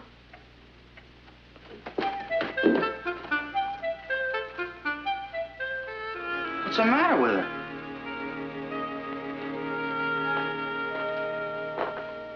What's wrong? Oh, Richard, I'm a loser. You wouldn't want to go out with me. Why don't you go call Sue Ellen? You're asking me to call Sue Ellen? You're my girl. You don't know the real me. Even I was fooled. No, I'm not going out with anyone anymore, Richard. Ever. I've seen you in some kooky moves, but this one's really far out. You see? I've even poisoned you with my slang. The English language is a thing of beauty. And I've taught you to mangle it. Patty, why don't I come back when you're feeling better? No, please take her with you. No, thanks. I'm already beginning to feel depressed. I'll call you when you're back to your old self. Do something with her, will you? Oh, boy. Poor Richard. He's been so patient. I don't deserve him. You won't have to worry about it if you keep this up. Sue Ellen will have him. I used to be such a happy, ignorant kid. I wish I'd never seen that test. So does Brooklyn Heights.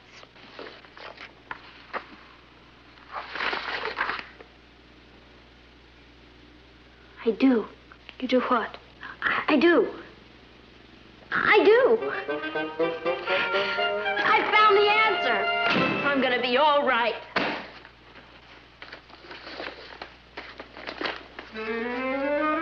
Mrs. Selby School for Models. Do you want more charm? Do you want more self-confidence? Do you want to be a leader? Do you want to think tall?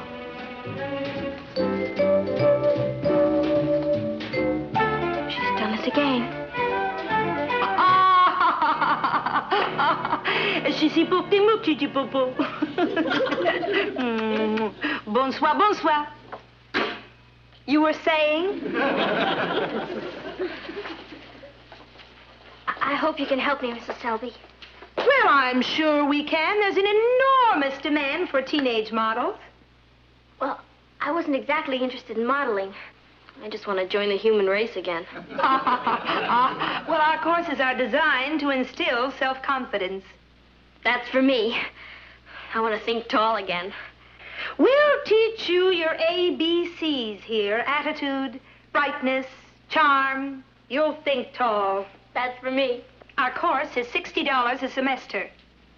That's a little taller than I had in mind. Well, you can take time to pay for it. And, of course, if we get you a modeling job, well, then we'll just deduct your tuition from that. Hey, that's the bidder. When do we start hacking? Immediately. First of all, I think we'll start you on a language course. Yeah? What language? English. Once more, please. The chill in Brazil is mostly on the hill. No, let's try that again. Very clearly now. I want elegance. Patty, may we hear you alone, please?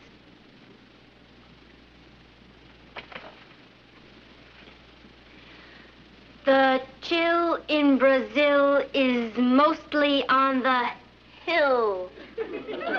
Well, that's a little better. Remember, a lady speaks... What?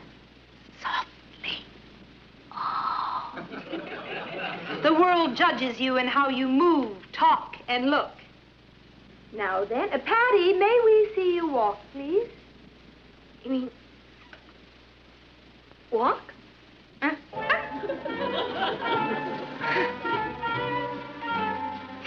Nothing special. I just walk.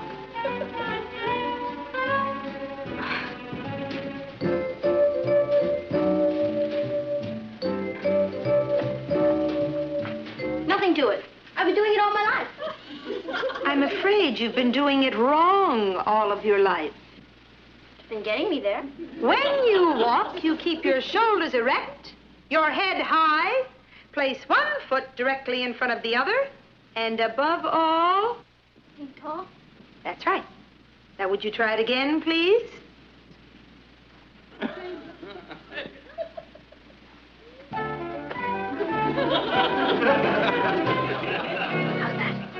Well, that's a little better, but couldn't you try to be more graceful? Glide like this.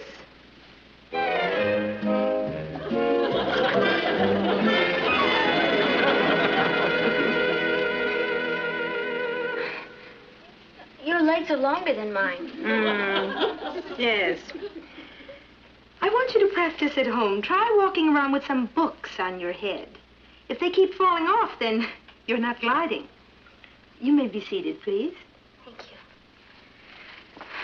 Well, I think that's enough for today. Now, girls, remember, speak softly and clearly. Move gracefully and glidingly, and don't forget the Mona Lisa smile. Mrs. Selby? Yes? I wasn't here for the Mona Lisa smile bit. Well, it's the smile that gives a woman mystery and makes her irresistible to men. I'm sure you've seen pictures of the painting. Oh, yeah. What did you say? Yeah. Let me see that Mona Lisa smile.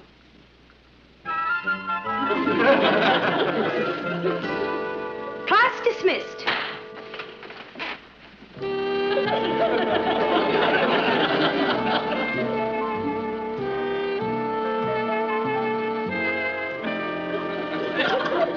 I don't see how walking around like a Zulu is going to help you. Oh, you'd be surprised. Mrs. Selby works on the whole woman. Walking.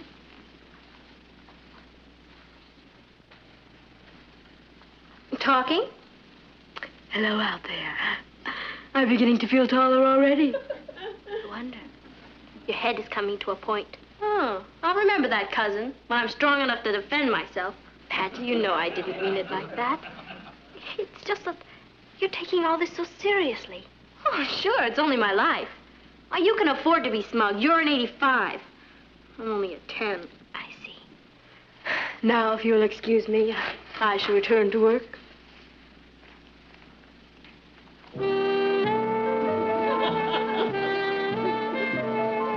2, 3, 4, 5, 6.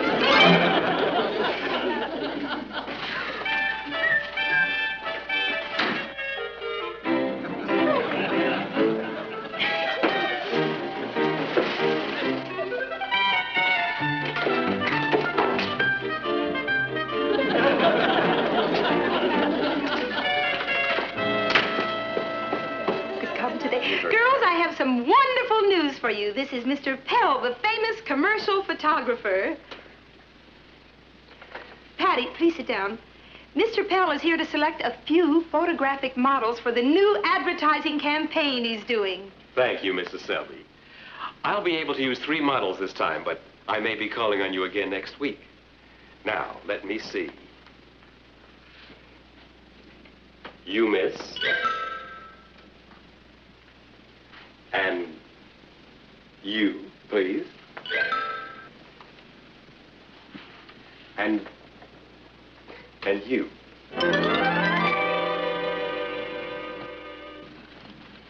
Would you pass the stew, please? Oh, do you like it? No, I'm just hungry.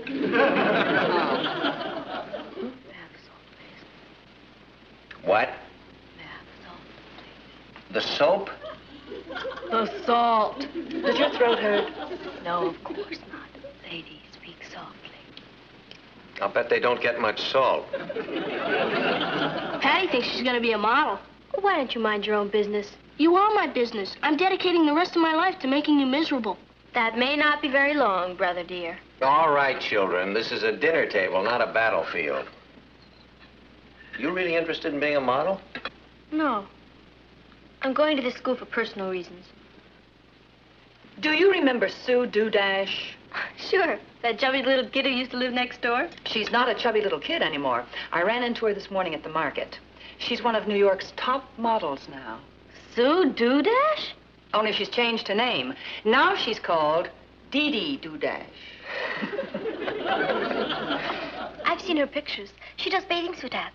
She must be the one I've seen in soap ads and automobile ads and ads. Her face must be on every billboard in the country. Imagine being that famous for just sitting around posing. I'll bet she's rich, too. How much do models make? I don't know. Top models can make around $100 an hour. $100 an... No, Patty. Will you quit that? What did she do? She's reading my mind again.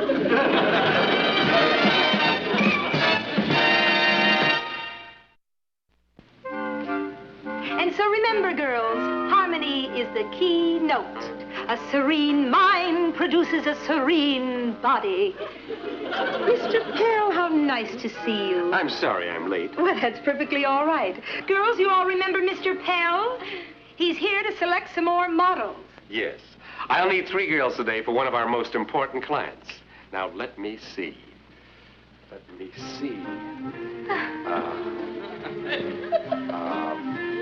You, miss. And, you, please. One more. You. What did you say? Yippee. And then he pointed to me and said you. It was a finger of fate. Are you really going to be on the billboards, Patty? Yes, Richard. Wherever you look, there'll be me. That sounds terribly exciting. Is this a definite offer, Patty? Yes, and it isn't just for one ad. Mr. Pell says he wants me to star in a whole series of them. I'm going to be a one-woman campaign. I think it's marvelous. My face will belong to the ages. It already looks it. Patty, you're going to be kind of busy from now on, aren't you? I'll never be too busy for any of my old friends, Richard. I'm sure they'll appreciate it. I suppose it will be embarrassing to go to theaters and restaurants and be recognized by everyone. But then again, I guess I'll learn to live with it. That's the price one must pay for fame. I think I'd wait until I was famous before I started paying the price. Talking about that, how much are they going to pay you? Well, I start at $10 an hour, but I'll work my way up, don't worry. You mean they're going to pay you $10 an hour to just sit there? To sit there and be me. Can you get me a job? I'll find out if they have any horror pictures coming out. Well, it does seem like an awfully easy way to make money. Just sit there and have someone take your picture. Other people's jobs always look easy to an outsider. I'll bet it's not quite the gravy train it sounds. Well, as a working model, Papo, I think that I know a little more about it than you do. All one has to do is to sit there and look glamorous. Smile.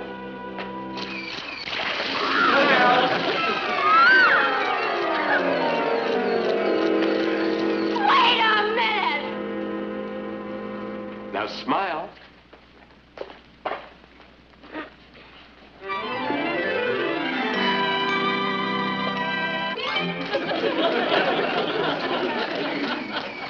Now smile.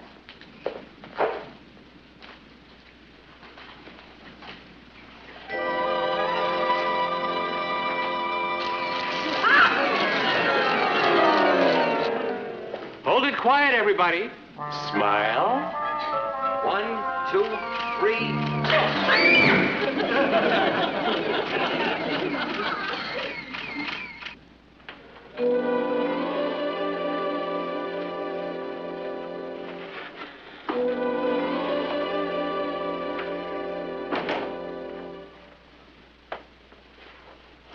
Is that you, Patty?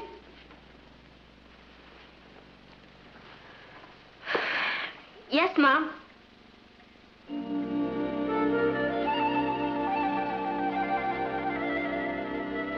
Hi, honey. Hi. It's 9 o'clock and you've already made $30. Yeah. How did it go? Okay. You know how it is. No, we don't. But we're really interested. It must be quite a feeling to just sit around for 3 hours and collect $30. Yeah, it must be. I mean, it is. I can't wait for the billboards to come out. Will you be in magazines, too? I'll be everywhere. Wherever you look, you'll see me. I think that's wonderful, Patty. I was very wrong about this. I thought you were going to get into trouble. Yeah. Looks like this little adventure turned out pretty well, huh? If you want to sign some autographs, I've already got 6 customers for them. I don't think so.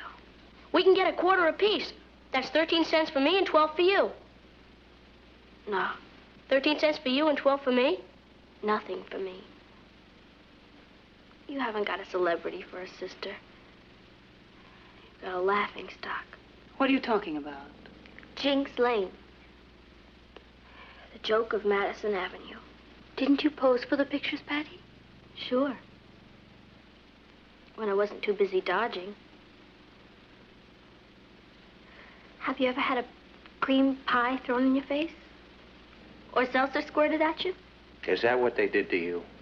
I'm not a model. I'm a target. Oh, darling. I can never show my face in school again. Of course you can. Not after those pictures come out.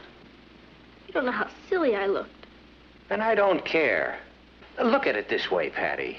Those advertising people wanted to illustrate a point. And they chose you because you were more suitable for their advertisements than anyone else.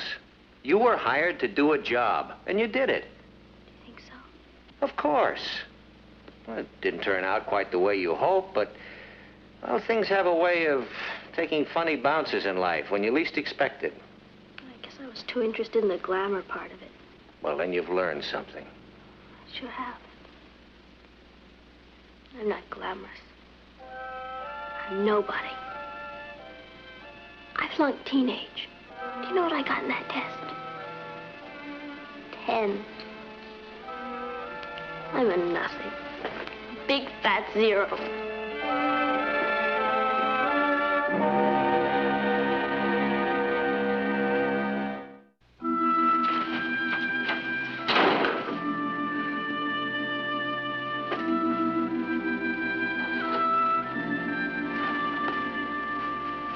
Oh, here you are. Yes, here we are. Why'd you run away from us? Wasn't running. Just walking fast. Didn't you hear us call you as you passed the malt shop? I guess I didn't feel much like a malt. Because of this. You saw them. Sure. Everybody's talking about them. Yeah, I'll bet they are. I think it's great. You do? Well, so do I. Look. I think it's a very effective campaign.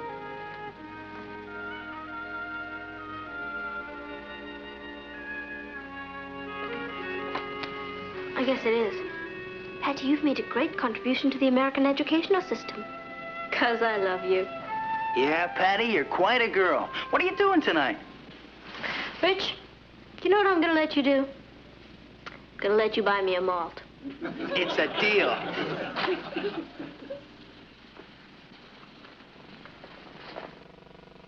Coming, Cat? Just as soon as I finish this test. It looks very interesting. Let's see, maybe I can help you. Oh, no.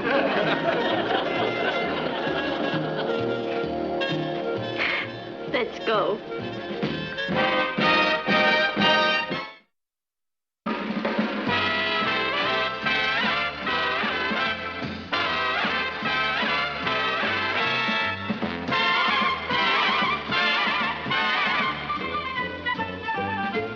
Here's Kathy, who's lived most everywhere, from Zanzibar to Berkeley Square. But Patty's only seen the sights a girl can see from Brooklyn Heights. What a crazy pair, but they're cousins, identical cousins, and you'll find they love alike, at times they even talk alike. You can lose your mind when cousins are... We will never resort to this kind of journalism. All right. What kind of journalism? New York Query. Lion Tamer marries elephant boy? Who reads trash like this? I don't know. Papa, fasten your seatbelt. You'll never guess what happened in school today. Let's see now. You passed geometry. Oh, hello, Kathy. Hello, Aunt Natalie. Uncle Martin. Patty received quite an honor today. You are looking at the new editor-in-chief of the Brooklyn Heights High Bugle. In person.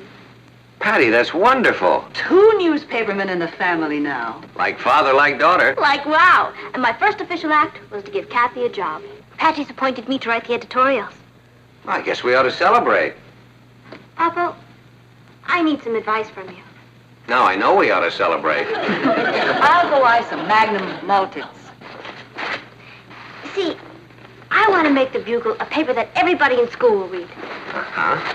Well, first of all, make sure the news you print is fresh and accurate. You find out everything that's happening in school, socially and in the classes. Second, make it interesting. Hit your readers at a level they'll really understand. In our school, that means we'll have to print it in crayon. If I were you, I'd model school newspaper after a successful city paper. You mean like that one? The New York Query?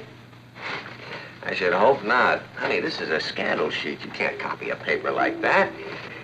No, I'd suggest that you use a paper like mine, say the Chronicle. Now, we don't appeal to everybody, but we do have 828,000 readers. So if we pattern the school paper after the Chronicle, we're bound to have a popular paper. I would think so. Well, I've got to go wash up. Papa, Yeah? how many people read the Query? The Query has a circulation of 5.5 million readers every day. 5.5 million? Yeah? And only 828,000 read your paper? That's right, Patty. But numbers do not necessarily mean quality. You just remember that.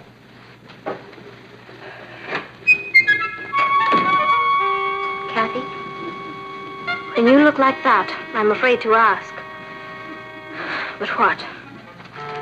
Well, I think I understand what Papa means. But when the entire circulation of the Bugle is 38 kids, I think we'll go for numbers.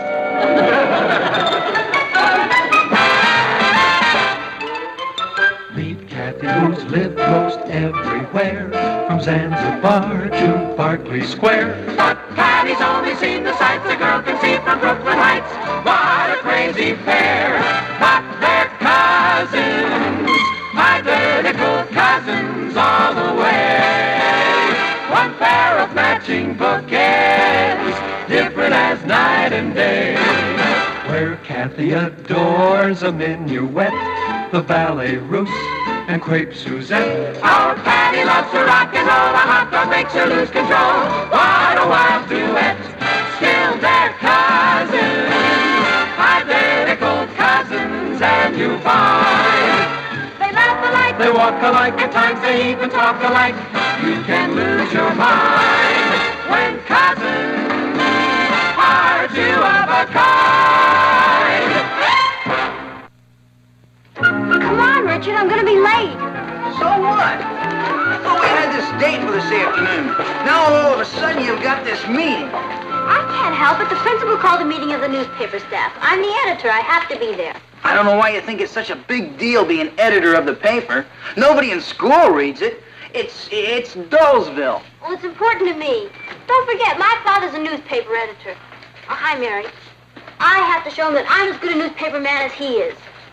Patty, where have you been? You're late. The principal's waiting for us.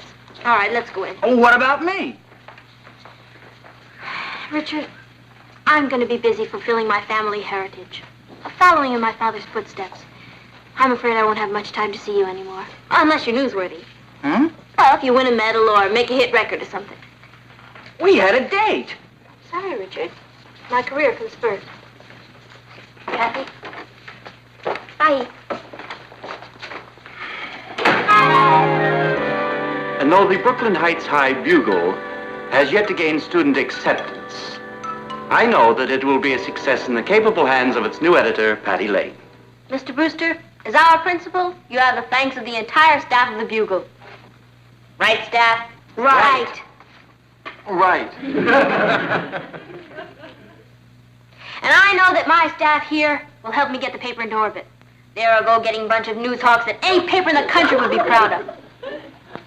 Good luck. Thank you, Mr. Brewster. We won't let you down.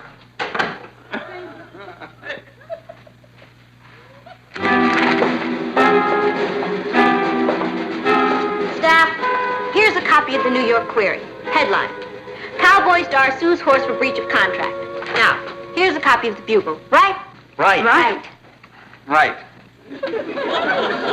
Headline: Biology class field trip discovers new vein of Devonian strata under football stadium. Query: 5.5 million readers.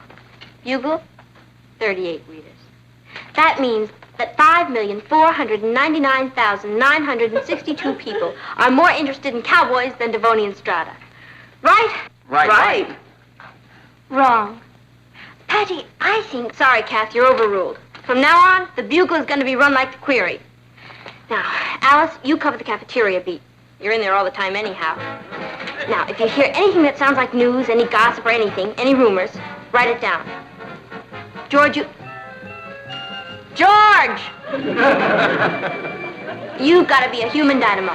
Go from one end of the school to the other. Interview all the teachers, cover all the classes. Anything you say, Patty. On second thought, you stay here and ink the Mimeo machine. Kathy, I want sock'em editorials. Something like, do the girls of the student body have the right to wear culottes? Philip? Yes, I'm the poetry editor. Not anymore, you're not. You just got a haircut. You're our new crime reporter. Crime? But there's no crime around here. Create some. Come on now, staff. Let's go out there and show them that when it comes to reporting, we're the most. Right.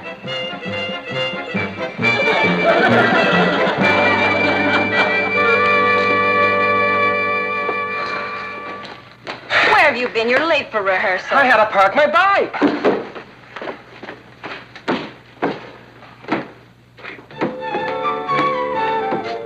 Junior theater rehearsal. Positively no admittance. That can't mean me. Freedom of the press and all that. Oh, Romeo, Romeo, wherefore art thou Romeo?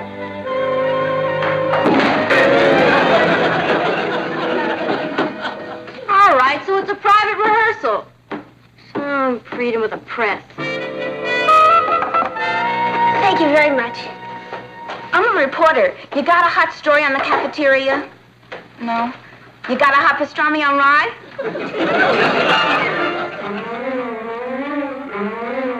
When's your next rumble? I beg your pardon.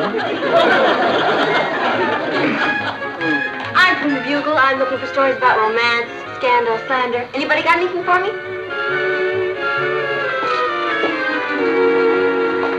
I've got just the kind of story you're looking for. Richard, I love you. What is it? One of the girls in my class tossed aside the man she loved for a career. That's great. What's her name? Patty Lane. Oh, Richard, that's no story. You know paper men don't write scandals about themselves. So you see, Mr. Brewster, we call it Advice to the Students from the Principal and feature it every week in the paper. I'd be delighted, Kathy. Because of the interest in the space program, I would like to see more of our students taking an interest in higher mathematics. And you may quote me. Yes, sir. May I say, Kathy, that I admire your spirit? I can see that the Bugle is going to be a paper that we can be very proud of.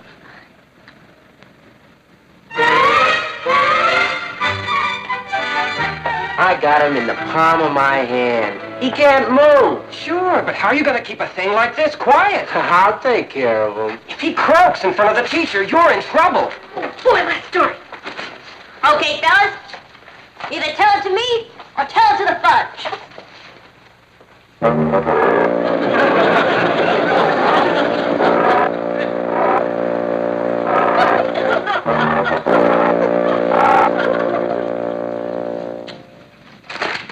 Not one good couldn't find any crime anywhere, and I looked all over. I know. It's depressing. What kind of a school is this? I even went to the school library. You know, there's not one book overdue. Well, don't feel too bad. None of us got any place. I got a toothache.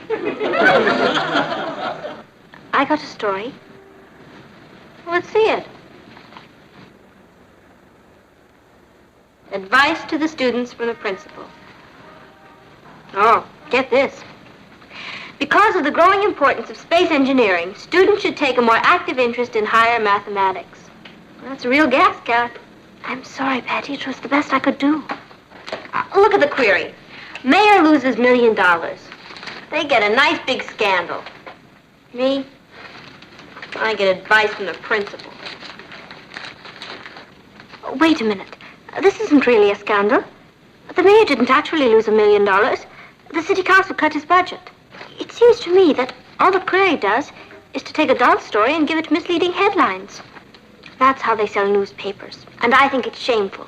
Gives me an idea. Patty, first thing I'm going to do is change this headline. Patty, advice to the students from the principal. Give it a little grammar. That should do it. Big Daddy speaks.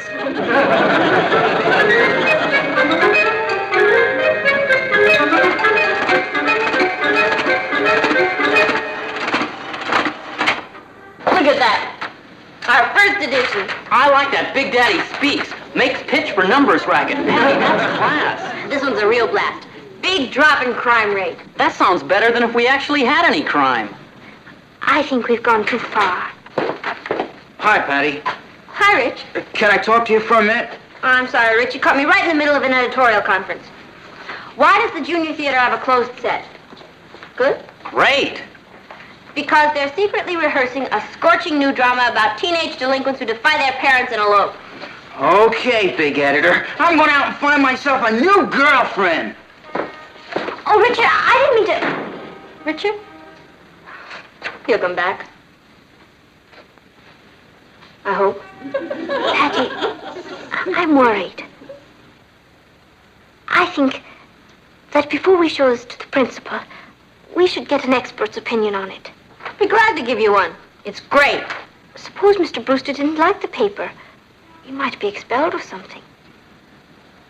Just what I've been saying. We have to find an expert.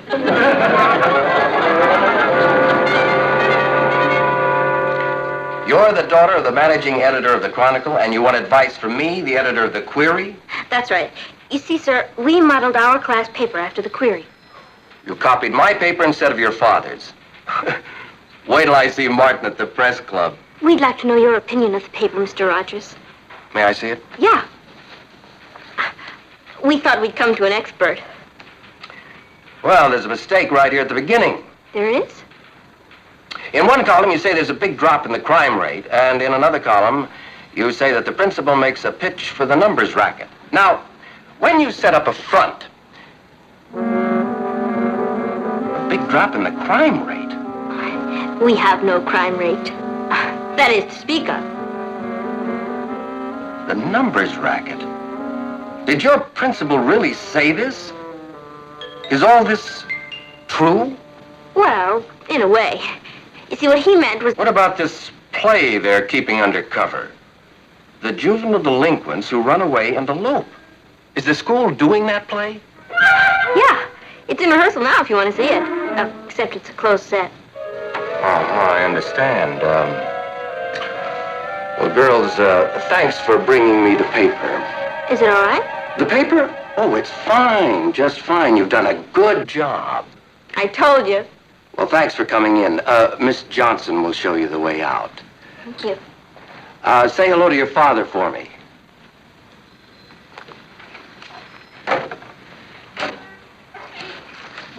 Pete, I've got a story for the late edition.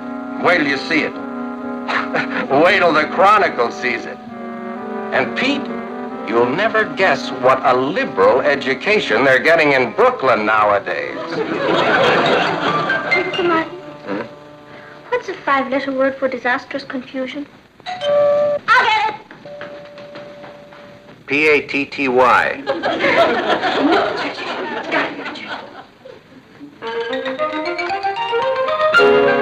I forgive you. That puts you one up on me. Mr. Brewster. Patty, who is it? It's Big Daddy.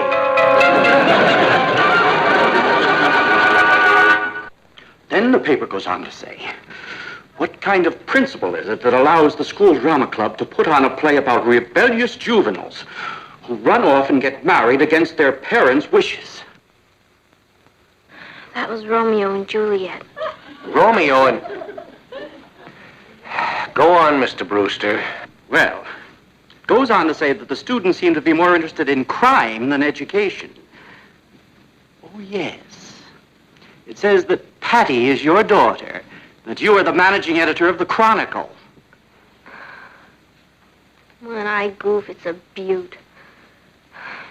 I'm beginning to understand what you meant by numbers and quality, Papa. Go on, Mr. Brewster. Mr. Lane, I have already received a call from the superintendent of schools telling me to cooperate with any investigation the query might make. Oh, boy. And a threatening call from some patriotic group who intimated that they are putting on a Brewster Tea Party, during which they will dump me in the New York harbor. Oh, boy. We're so sorry, Mr. Brewster. How could this have happened, Patty? I didn't mean to start all this trouble, Papa. I just wanted to put out an exciting newspaper. Young lady, never. I repeat, never go near that newspaper office again. Yes, sir. It's not fair, Patty. What happened wasn't all your fault. Some of the blame belongs to Mr. Rogers in the New York Query. He knew all the time those news items were innocent. Oh, who thought everybody would pay so much attention to our creepy old class paper? If only we had put out a paper with stories written in a way no one could misunderstand. You mean with English subtitles? I suppose you could say that. Kathy, I've got an idea. Not again, Patty. Just suppose we could print one more edition of the Bugle, explaining that it was the Query that made all the fuss. What good would that do? Well, then we'd hope that the other papers in town would print our second edition like the Query printed the first. Then everybody put the blame where it belongs. Mr. Rogers and his newspaper. That would be wonderful, Patty. But I'm afraid it's impossible. Why? Because Mr. Brewster told you can't print another newspaper. He warned you against going to the newspaper office again. Yeah, but just... Patty, if you keep this up, we're definitely going to be expelled. It's absolutely out of the question. Don't you agree? I guess so. But let's sleep on it anyway. Oh, no. What is it? It's from Patty. Dear Popo, stop the presses. When you get this letter, I will be down at the Bugle putting out the last edition. I'd appreciate it if you'd come down there as soon as you get this note. That's 30. That's 30. What does that mean? That's newspaper talk for this is the end. You better get dressed. Patty, I'm scared. Will you stop worrying? We've got a paper to print, and there's no one else in the building but us. Are you certain? It's too early for anybody to be here. I guarantee it. Kathy? Good morning, Kathy. Good morning, Mr. Brewster. I think you know Mr. Rogers. Yes, it's nice to see you again. You're here bright and early looking for some more news? Not exactly. Where's Patty? Patty? Morning, Mr. Brewster. Morning, Phil. Well, I admire your ambition, but I'm curious to know why you students are here an hour before the opening bell. We promised Patty we'd help her get out the Bugle. You what? You know anything about this? A little, sir. The Bugle has been banned. For printing the truth. For distorting it. Kathy, is everything all right? It will be, Aunt Natalie. Morning, Mr. Brewster. Walter. Hello, Martin. You came to get in on the kill, huh? I came because my daughter left me a note asking me to be here. It was headed, stop the presses. Where is Patty?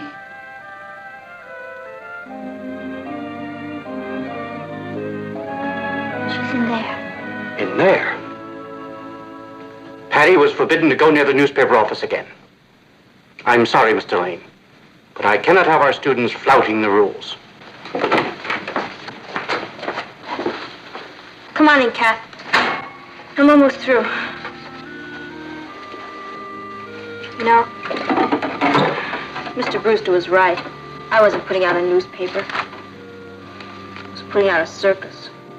Patty. You know what hurts the most, Kath? I let Popo down. He's the greatest newspaper editor in the business. I think a little of that would have rubbed off on me, wouldn't you? He said, don't worry about where your readers are. Just write the truth and they'll find you.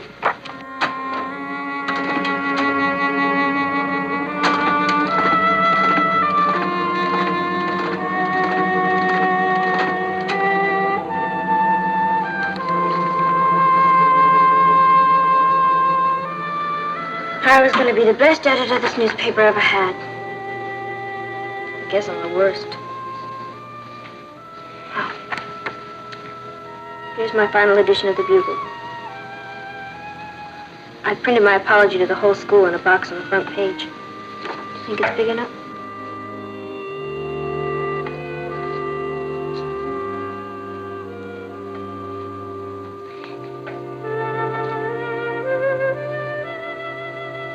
Welcome to the closing of the Bugle.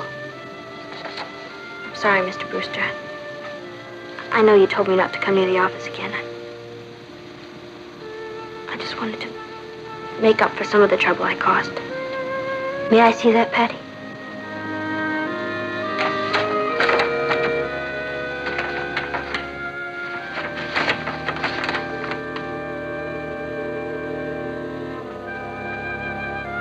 Everyone who has respect for himself must tell the truth as he knows it. The editor of a newspaper has this obligation to a greater degree than others. It doesn't matter whether he has 1 million readers or 38 readers.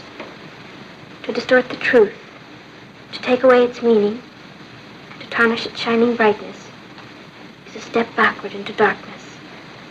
Because I have not lived up to this concept, I have justifiably been removed by our principal as your editor. Signed, Patty Lane. I can't accept that. I know, Mr. Brewster. I shouldn't have printed it without your permission. What I meant was that I can't accept that last sentence. You mean I'm still editor? If they throw you off of the paper, you can come down and edit mine. Oh, darling. Congratulations, Chief. I don't know what to say. What time is it? It's 8:30. We go to press in an hour. I have to find a new story for the front page.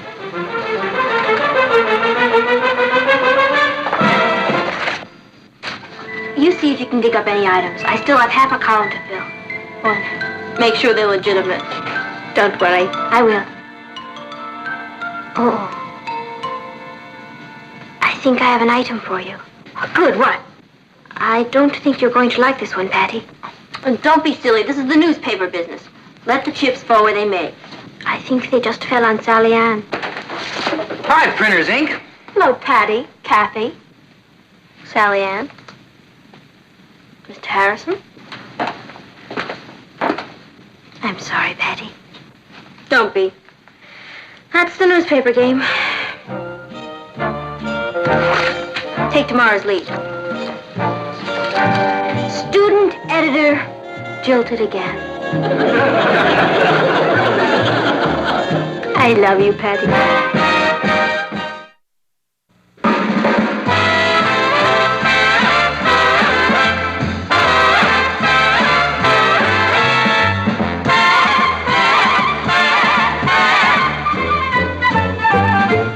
Here's Kathy, who's lived most everywhere, from Zanzibar to Berkeley Square. But Patty's only seen the sights a girl can see from Brooklyn Heights.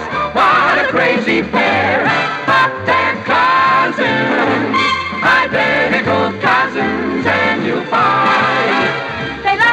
They walk alike, at times they even talk alike. You can lose your mind when cousins. Whomever? That's what I said. Exams make me nervous. They shouldn't, Patty. Not if you know the subject. Guess that's why they make me nervous. Kathy, I have the spookiest feeling. As if I'm being stalked. We both are. By exam week. Let's keep studying.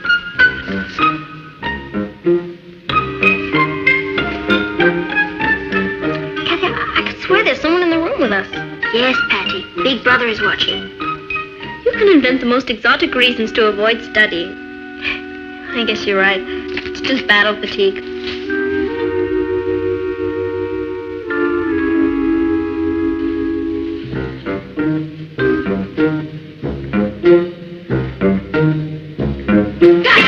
What is it now?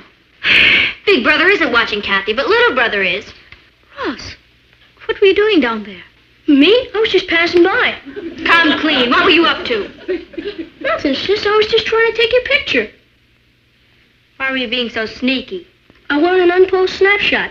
You look so pretty that way. I think that's sweet. I smell a small mouse. What were you going to do with the picture after you got it? Show the kids at school what a beautiful sister I have. Last week you said I was a creepy dragon. No, I didn't. I said you were a creepy, scaly dragon. But that was last week, sis. You've changed a lot. Please let me snap you, Patty. Forget it. Oh, what harm can it do? I wish I could figure out what your angle is. I'm sure he hasn't any. Okay. One picture. Thanks. Say cheese. Cheese.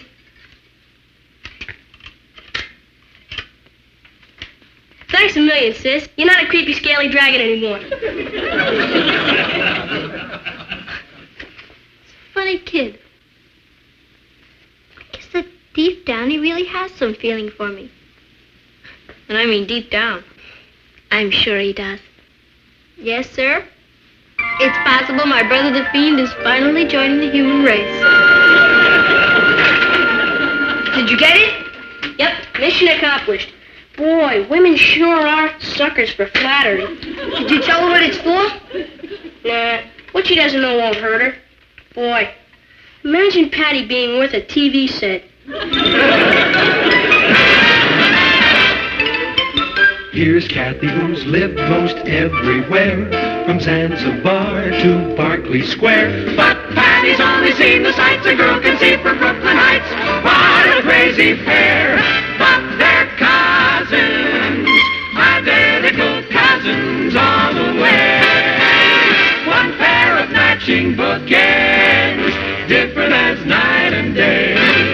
Where Kathy adores a minuet, the ballet russe, and crepe Suzette. Our Patty loves the rock and roll, a hot dog makes her lose control. What a wild duet, still they're cousins, identical cousins, and you'll find they laugh alike, they walk alike, at times they even talk alike.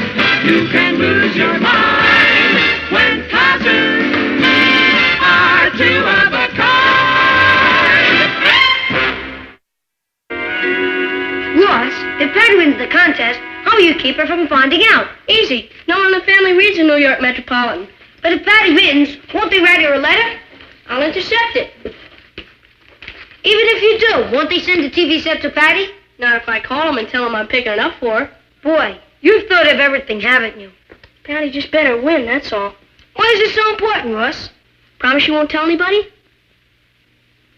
I'm giving this set to my folks as an anniversary present. Wow! You're the last of the big-time spenders. It's a special anniversary. Their 20th. This time it's going to be the gift that counts. Hey, it says here the contestant should include a brief biography of herself. Biography? Family background, hobbies, special abilities, and musical talents. And it's my luck to be stuck with a no-talent sister. I'll have to make something up. Make it up? Sure. Who's going to know? Let's see. It's gotta be exciting. I was born in Paris, France. My father was an ace pilot shot down over Normandy. After escaping from prison camp, Dad met my mother, a baroness serving as a spy in the French. There, that part's finally finished. It's beautiful, Patty. Your mother will love it. I hope so. But I better get started on Papo's. His and hers. I wish I could knit like that. So I can knit.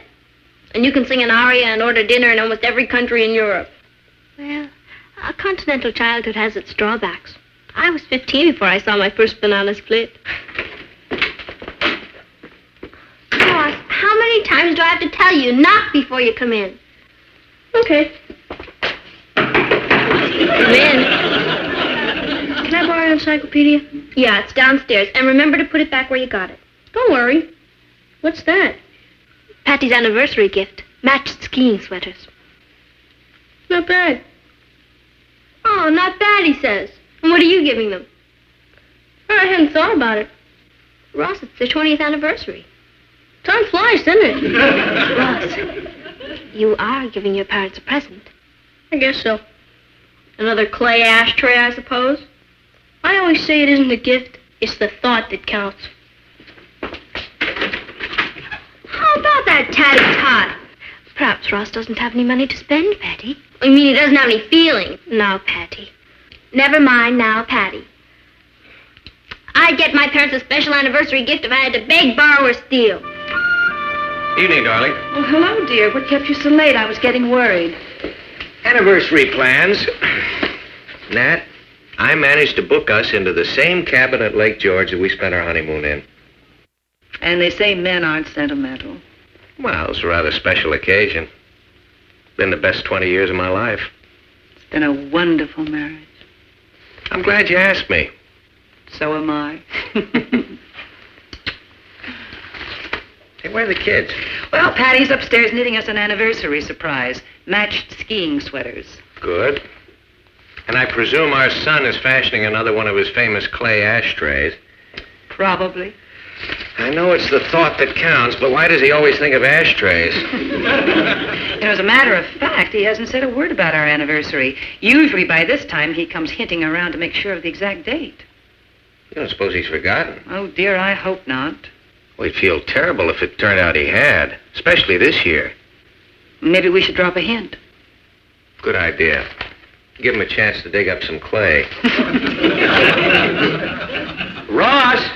Yes, Dad? Ross, would you come down here for a minute? Sure.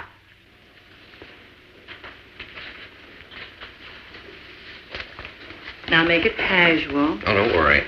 I'm an old hand at this. Hi, Dad. Evening, son. Did I interrupt your homework? Yeah, thanks. What's up? Ross, I was wondering if you'd seen my road maps anywhere. I'm looking for the one that shows the route to Lake George. They should be up here. Yep, here they are, right where they always are. Thanks, son. Well, might as well start mapping out the route, huh? I guess so. Your mother and I are planning to go up to Lake George, you know. Have a good time. For a weekend.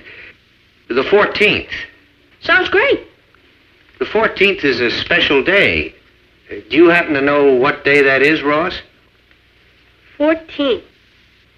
It's a Friday. It's a very special Friday this year, though. You're telling me. You mean you knew? Sure. It's Yogi Berra's birthday. Yogi Berra? I did everything but hit him over the head. One good thing.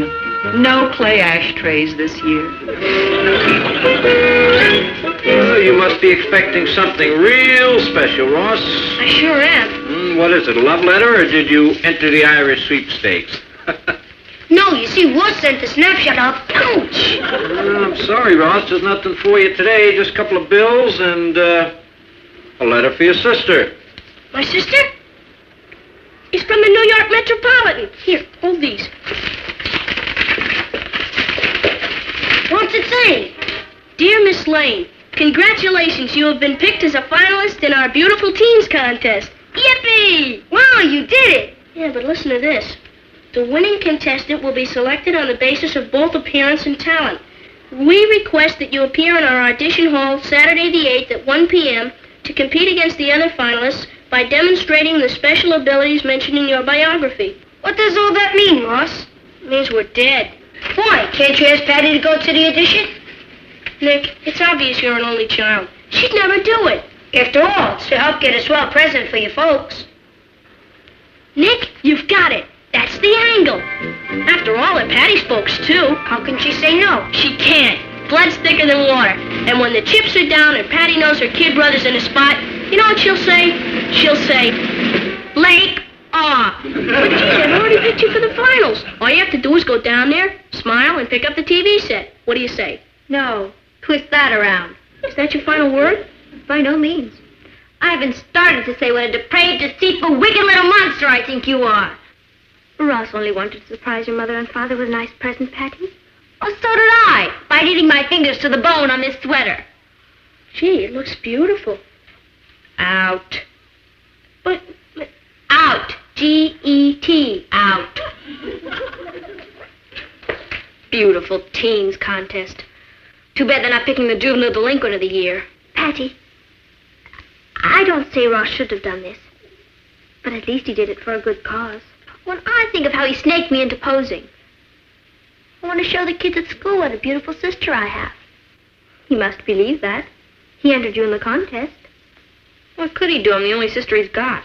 It's very important for Ross to give your parents something special this year. And you're the only one who can help him do it. But he had no right to enter me. All he wants you to do is go down and see the judges. That's not so much to ask, is it? I knew he had an angle. He's a pretty smart little monster. Then you'll do it? I guess so. It would be nice for him to give the TV set to the folks. Good girl. I'll go break the news to Mighty Mouse.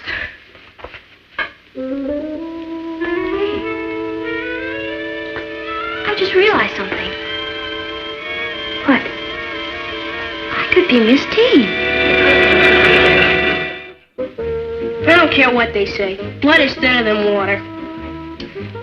I can't understand you. Why won't Patty help you get a TV set for you folks? Oh, she got mad because I entered her in the contest without telling her. She's got a point. Yeah, on the top of her head. Hi, Patty. Ross?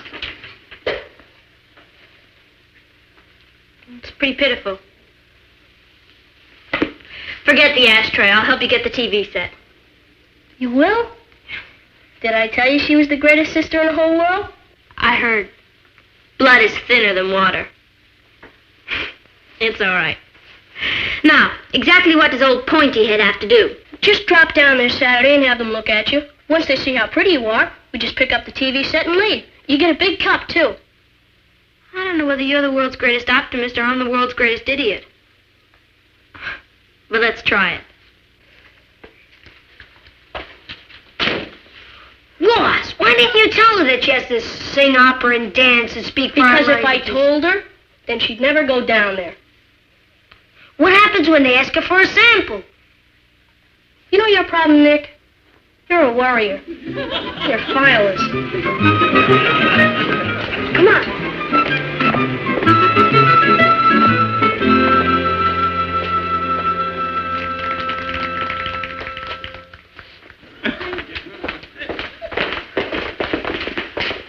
Excuse me.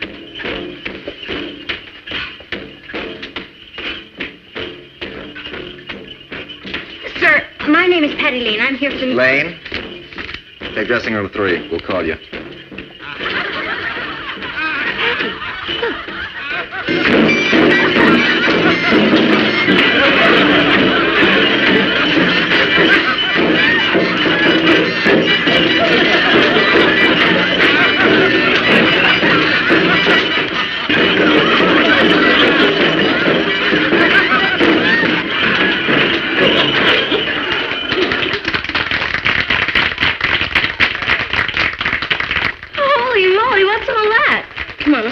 dressing room.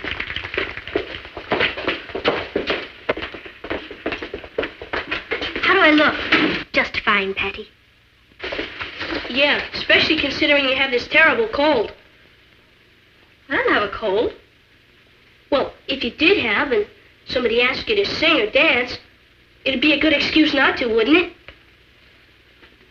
What are you talking about? Miss Patty Lane, on stage, please. You're on, Patty. Good luck. Yeah, remember your cold. Ross, if there's something you haven't told me, you better tell me now. Miss Patty Lane, on stage, please. Well? Is there? Yeah. Good luck. Thanks.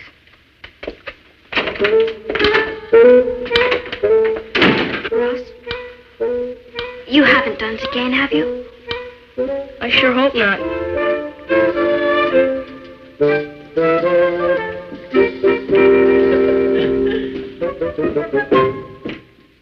Miss Patty Lane? Yes, sir. Well, we've all been looking forward to meeting you. Oh, thank you. It isn't often you run across so much talent in one person. Oh, I'm just an ordinary teenage girl. Your modesty is refreshing. Oh, a lot to be modest about. Well, with your background, it's understandable. How's your father? Papa? He's fine. Good, good. Does he still fly?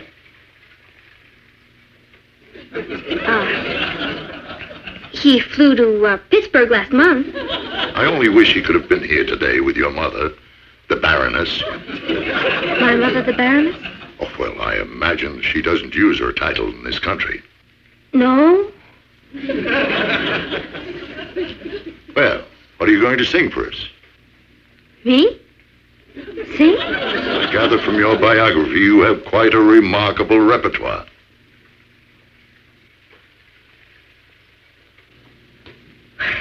Would you like to start off with an American song?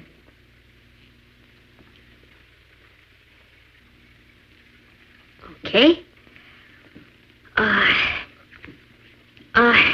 Do you know, Tell Me Mama, key of, E?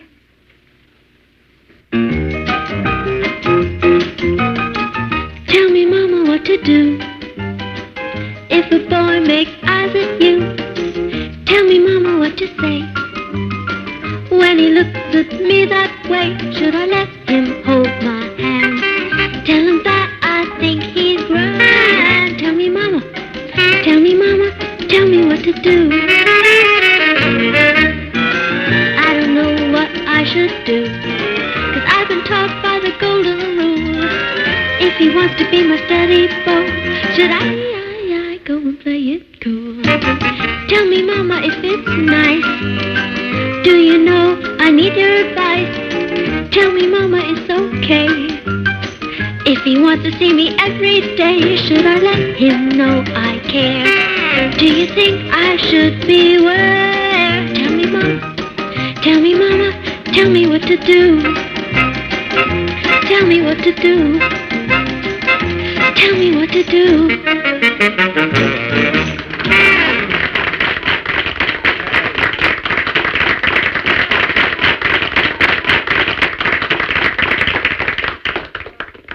Excellent, Patty, excellent.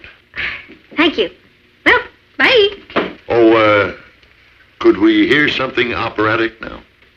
Operatic? Yes, in your biography you mentioned you also sing arias. Oh, arias. I need a drink of water.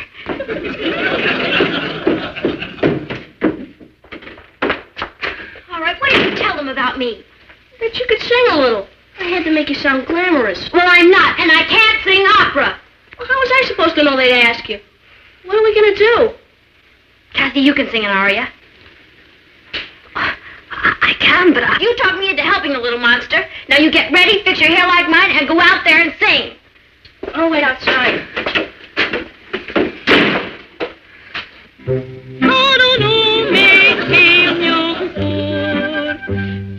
Primo palpitar, dell'amor, mi sempre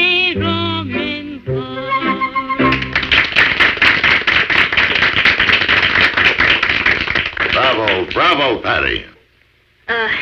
Thanks. Well, after all that, do you still have enough energy to dance for us? Dance? Yes. How about showing us how well you tap dance? But, yes, sir. As soon as I get a drink of water.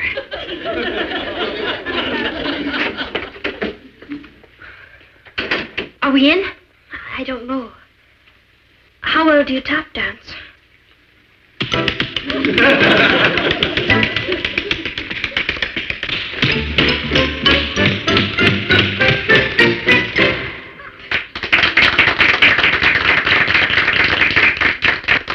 Wonderful, wonderful, Patty. It's nothing. And now if you'll just say a few lines to us. Sure. In Italian, French, and Spanish. I need another drink of water. French. C'est gentil de votre part m'avoir invité aujourd'hui. Italian. Tutti quanti ho stato molto gracioso a me. E in conclusione, Spanish. Quisiera decir solo esto. Espero ganar. Gracias. Hey, listen to that applause. I'm really talented.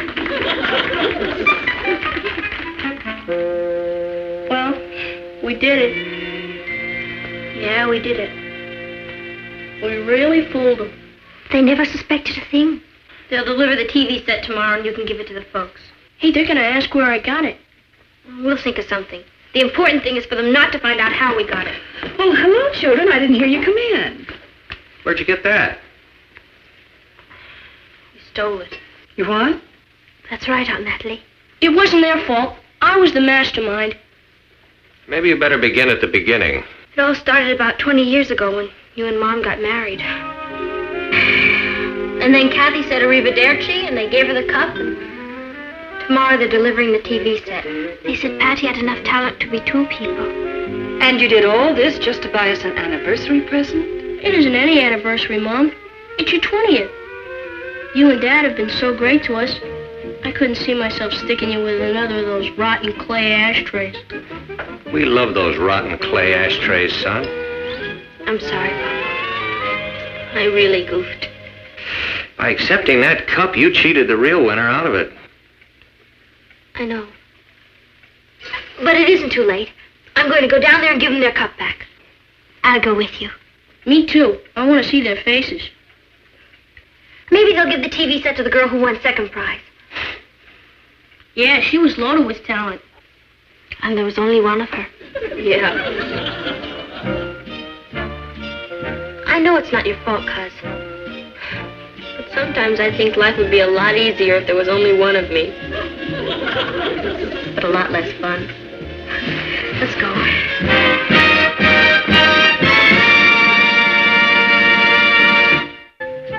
Take care of yourself. And please, don't give Mrs. Gordon a hard time.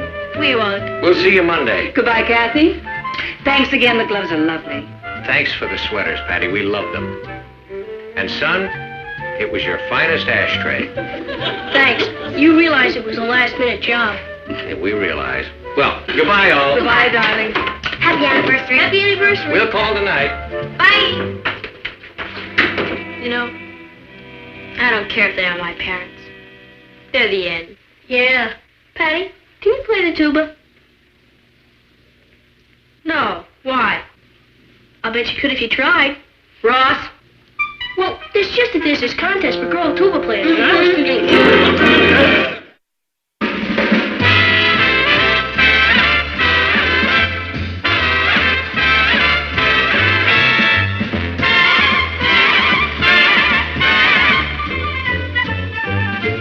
Here's Kathy, who's lived most everywhere, from Zanzibar to Berkeley Square. But Patty's only seen the sights a girl can see from Brooklyn Heights. What a crazy pair! But they're cousins, identical cousins, and you'll find they laugh alike, they walk alike, at times they even talk alike. You can lose your mind.